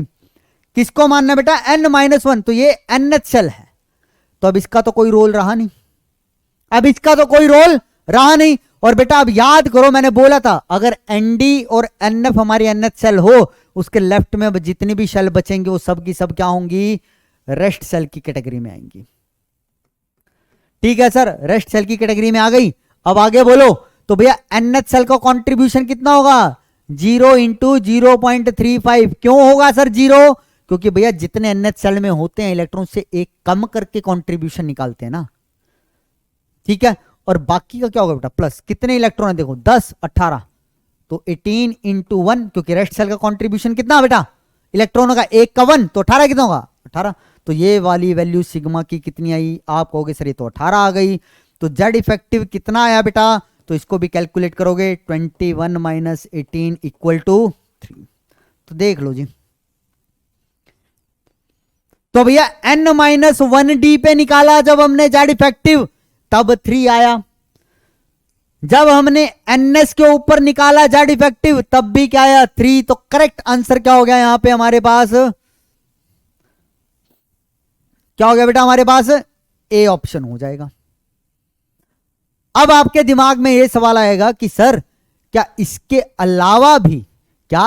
अलावा भी हमारे पास कोई ऐसे एलिमेंट्स हैं जो क्या करें बेटा, N-1d और NS के लिए सेम क्या देते हैं, हमें जेड इफेक्टिव की वैल्यू देते हैं। तो जवाब है जी हाँ, है। वो कौन कौन से हैं, स्कैंडियम के नीचे वाले जितने भी एलिमेंट है ना, स्कैंडियम, यट्रियम, लैंथेनम और एक्टिनाइट, इन सब के लिए ये बात वैलिड है।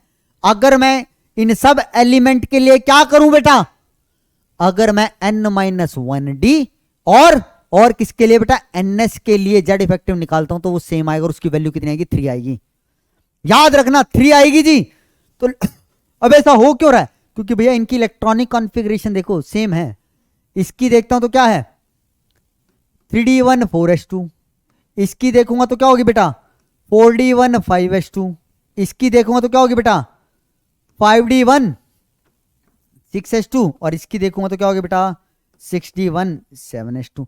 तो सेम इलेक्ट्रॉनिक कॉन्फ़िगरेशन है इनकी आउटर मोस्ट वाली।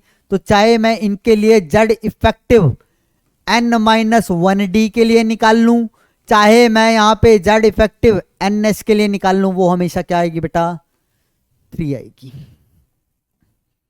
आई होप ये बात आपको बहुत अच्छे तरीके से समझ में आ गई होगी। तो इस बात को पल्ले गांठ बांध के रख लेना, ताले में बंद कर लेना। मैं फिर बोल रहा हूं बेटा, आपको कैलकुलेट करने की जरूरत नहीं है इस चीज को। अगर करना चाहो, आपके पास खाली टाइम है तो कर लेना जी, तो कर लेना, ये करना जी। टाइम आपको थोड़ी तसल्ली भी हो जाएगी। लेकिन मैं फिर कहूंगा मत करना जी, टाइम खराब मत करना। जो चीज नहीं आती है उसके ऊपर ध्यान देना। ये मैंने कैलकुलेट की हुई है तो ये आ रही है, ठीक है, ये वैल्यू आती हैं, ये बुक के अंदर ही लिखी हुई मिली थी मुझे तो इसलिए बताई, क्योंकि ऐसा क्वेश्चन एडवांस के अंदर पूछा जा सकता है। एडवांस के अंदर या मेंस के अंदर तो आ ही सकता है जी। आई बात समझ में? हाँ जी। तो बेटा ये था हमारा क्या, जेड इफेक्टिव की वैल्यू कैसे निकालते हैं। स्क्रीनिंग इफेक्ट क्या होता है हमारा, और हमारा इफेक्टिव न्यूक्लियर चार्ज क्या होता है। बोलो जी, बात क्लियर है? हाँ जी सर क्लियर है। अब आगे चलो, अब आगे चलो। तो भैया आगे देखो, अब एक दो चीजें और हैं यहां पे आपको जो चीजें पढ़नी है, ठीक है। क्या पढ़नी है कि भैया अगर मैं स्क्रीनिंग इफेक्ट की बात कर रहा हूं, ठीक है, स्क्रीनिंग इफेक्ट की बात कर रहा हूं, तो स्क्रीनिंग इफेक्ट सबसे ज्यादा किसका होगा। स्क्रीनिंग इफेक्ट का ऑर्डर लिख रहा हूं जी मैं, ठीक है। तो सबसे ज्यादा किसका होता है बेटा, एस का, फिर पी का, फिर डी का, और फिर एफ का। हम क्या बोलते हैं, हम क्या बोलते हैं कि सर जो एच है ना, इसका स्क्रीनिंग इफेक्ट सबसे स्ट्रॉन्गेस्ट होता है, स्ट्रॉन्गेस्ट। इसका क्या होता है, स्ट्रॉन्ग होता है सर। डी का क्या होता है बेटा, पुअर होता है। और इसका तो क्या लेते हैं बेटा, हम पुअरेस्ट लेते हैं। होता ही नहीं है जी कुछ। भैया स्क्रीनिंग इफेक्ट का मतलब क्या, रुकावट कौन कितना अच्छे से देगा, किसके बीच में रुकावट पैदा करें बेटा, न्यूक्लियस और जिस इलेक्ट्रॉन के ऊपर मैं क्या निकाल रहा हूं बेटा, क्या निकाल रहा हूं, जिस इलेक्ट्रॉन के ऊपर मैं इफेक्टिव न्यूक्लियर चार्ज निकाल रहा हूं। तो हमसे पूछा गया कि बीच में किसको डालें कि स्क्रीनिंग इफेक्ट मैक्सिमम हो। तो अगर बेटा मेरे पास एस सब शेल आती है तो उसका स्क्रीनिंग इफेक्ट सबसे ज्यादा, क्योंकि उसकी शेप क्या होती है, स्फेरिकल। तो न्यूक्लियस को चारों तरफ से घेर के बैठ जाएगी वो। चारों तरफ से घेरने का मतलब क्या है, अब उसके ऊपर ज्यादा रुकावट पैदा कर रही है वो, ठीक। फिर होती है पी, पी की क्या होती है, डंबल शेप, तो रुकावट तो ये भी देगी लेकिन एस के कंपैरिजन में कम देगी। डी क्या होती है, डबल डंबल, और एफ की क्या होती है, डिफ्यूज शेप होती है। तो इसलिए हम बोलते हैं क्या बेटा, स्क्रीनिंग इफेक्ट का जो ऑर्डर होता है वो ये होता है हमारे पास। और ये किससे रिलेटेड है, शेप से रिलेटेड है। एस स्फेरिकल शेप होने की वजह से स्क्रीनिंग इफेक्ट ज्यादा देती है, क्योंकि न्यूक्लियस को चारों तरफ से घेर के बैठ जाती है, जो उसको मौका ही नहीं देती है कहीं से ज्यादा फोर्स ऑफ अट्रैक्शन लगाने का, ठीक है। पी वाला तो क्या है, एक तरफ ही तो उसने क्या किया बेटा, रुकावट डाली है। डी वाले का और क्या होता है, और थोड़ी सी कॉम्प्लेक्स शेप हो जाती है। एफ वाले की तो हम बोलते ही डिफ्यूज है। तो एक तो ये ऑर्डर याद रखना, एक तो ये ऑर्डर याद रखना जी। यहां पे क्वेश्चन तुमसे पूछा जा सकता है, आसान चीज है ये तो, ठीक है, बहुत ही आसान चीज है, ठीक है सर, ये भी चलेगा। अब और कुछ बताओ। तो बेटा आपने एक टर्म सुनी होगी, एक टर्म सुनी होगी, वो क्या होते हैं बेटा, पेनिट्रेशन इफेक्ट। पेनिट्रेशन इफेक्ट ये बहुत ही इंपॉर्टेंट है। यहां से तुमसे जेई मेन में क्वेश्चन पूछा जा चुका है एक बार, ठीक है। क्या क्वेश्चन था मैं बताऊं, पहले तो ये समझो कि पेनिट्रेशन इफेक्ट होता क्या है। बेटा पेनिट्रेशन इफेक्ट का मतलब होता है कोई इलेक्ट्रॉन कितना नजदीक जा सकता है न्यूक्लियस के, वो होता है जी पेनिट्रेशन इफेक्ट, ठीक है। कोई इलेक्ट्रॉन कितना नजदीक जा सकता है न्यूक्लियस के, वो उसका पेनिट्रेशन इफेक्ट होता है। पेनिट्रेशन का मतलब पेनिट्रेट करते हुए निकल जाए। अब मान लिया ये कोई पेपर है, इसको मैं फेंकता हूं, कोई चाकू फेंका तो इसको पेनिट्रेट करके जाएगा, तो पेनिट्रेट करने के लिए नजदीक आना पड़ेगा ना, जो जितना नजदीक जा सकता है। अब इसको न्यूक्लियस समझो, ये इलेक्ट्रॉन है, तो भैया ये इलेक्ट्रॉन जितना नजदीक होगा ना, हम क्या बोलेंगे, इसका पेनिट्रेशन इफेक्ट उतना ज्यादा है। तो हम क्या दे रहे हैं, क्लोजनेस देख रहे हैं इलेक्ट्रॉन की, किसके साथ, न्यूक्लियस के साथ। तो हम क्या बोलते हैं बेटा, इलेक्ट्रॉन अगर क्या है बेटा, क्लोज टू न्यूक्लियस है, क्लोज टू न्यूक्लियस है, तो उसकी पेनिट्रेशन इफेक्ट क्या होगा, ज्यादा होगा। उसका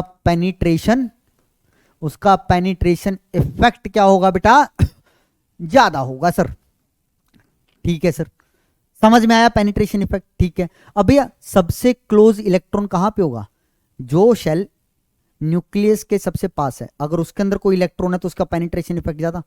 ऐसे तो होता है बेटा, ये न्यूक्लियस, ये मान लिया पहली शेल है, ये दूसरी शेल है, अब इलेक्ट्रॉन एक यहां है, एक इलेक्ट्रॉन यहां है, तो बताओ जी कौन से इलेक्ट्रॉन की पेनिट्रेशन इफेक्ट ज्यादा? तो आप कहोगे सर इस इलेक्ट्रॉन की पेनिट्रेशन इफेक्ट ज्यादा होगी क्योंकि ये न्यूक्लियस के ज्यादा क्लोज है।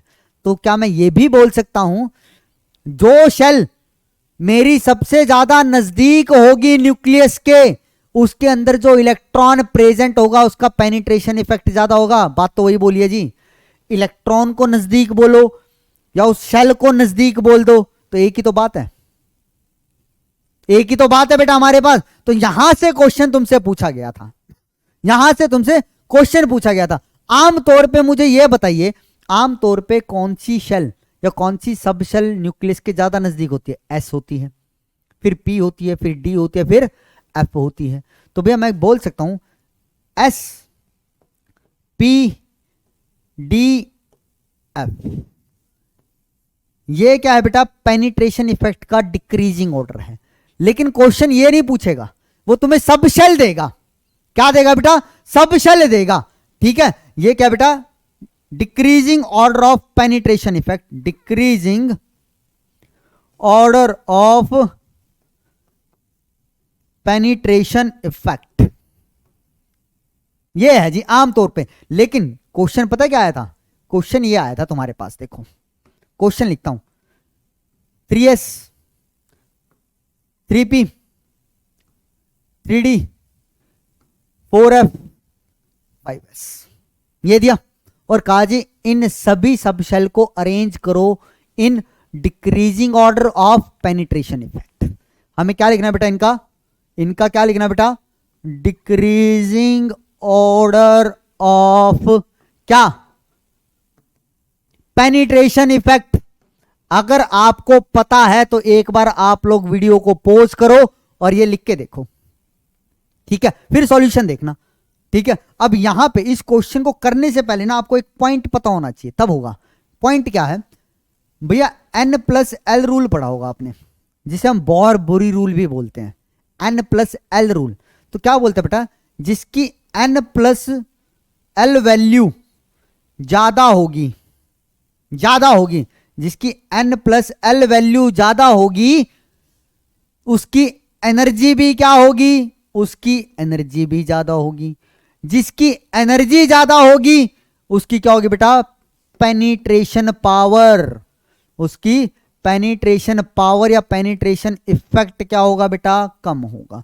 क्योंकि आपने ये एटॉमिक स्ट्रक्चर में पढ़ा है कि भैया जो सब शेल न्यूक्लियस से दूर जाती जाएगी उसकी एनर्जी बढ़ती जाएगी, उसकी बढ़ती जाएगी। क्यों? क्योंकि जो पहली शेल होती है बेटा, ग्राउंड शेल होती है, ठीक है, उसकी एनर्जी कितनी होती है इलेक्ट्रॉन वोल्ट में? आप बोलते हो -13.6, ठीक है, नेगेटिव में 13.6 होती है।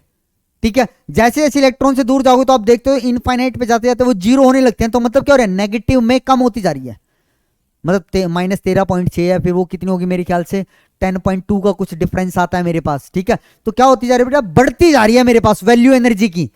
शेल न्यूक्लियस से दूर जाती जा रही है तो एनर्जी बढ़ती जा रही है, और जैसे जैसे शेल इलेक्ट्रॉन से किससे? न्यूक्लियस से दूर जाएगी उसकी पेनिट्रेशन पावर भी क्या करेगी बेटा? कम होती जाएगी। क्योंकि हमने बोला क्या है? जो शेल न्यूक्लियस के ज्यादा नजदीक होगी उसकी पेनिट्रेशन पावर उतनी ज्यादा होगी।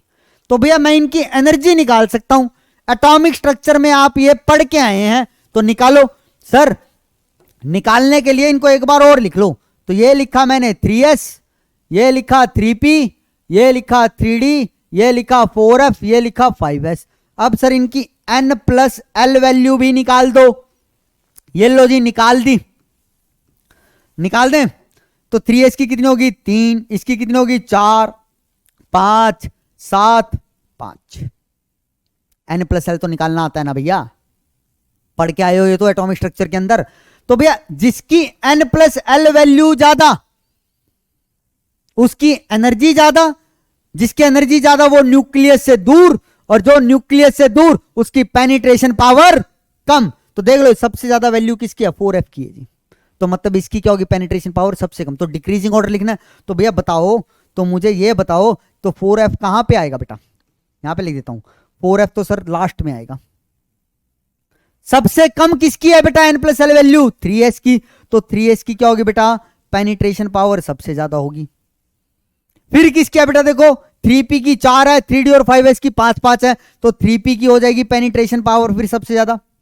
अब डिसाइड करना है 3d और 5s में, तो अब एनर्जी का डिसीजन कैसे लेते थे, ऐसी तो देखते थे बेटा कि अगर n plus L value same हो जाए तो जिसकी n छोटी उसकी एनर्जी कम, जिसका n बड़ा उसकी एनर्जी ज्यादा। तो भैया n प्लस एल दोनों का सेम, तो अब n वैल्यू किसकी छोटी है, प्रिंसिपल क्वांटम नंबर किसका छोटा है, आप कहोगे सर 3d का है, तो इसकी एनर्जी कम होगी। तो अब यहां पे आ जाएगा 3d और यहां पे क्या आ जाएगा बेटा 5s। तो ये क्या लिख दिया, decreasing order of penetration effect. बोलो समझ में आया, ये डिक्रीजिंग ऑर्डर है मेरे पास किसका, पेनिट्रेशन इफेक्ट का। कोई डाउट कोई समस्या इसके अंदर, कोई डाउट नहीं होना चाहिए जी। n प्लस एल आप जानते हैं, n प्लस एल को भी अगर n प्लस एल सेम हो जाए तो कैसे हम वहां पे फिर एनर्जी का डिसीजन लेते हैं, किसकी कम किसकी ज्यादा वो भी आपको पता है। बस आपको पेनिट्रेशन इफेक्ट की डेफिनेशन याद रखनी है। क्या होती है बेटा, याद क्या रखोगे, जो जितना नजदीक होगा किसके बेटा न्यूक्लियस के, उसकी पेनिट्रेशन इफेक्ट है, उसकी पेनिट्रेशन पावर उतनी ज्यादा। बोलो जी क्लियर है बात, ठीक है।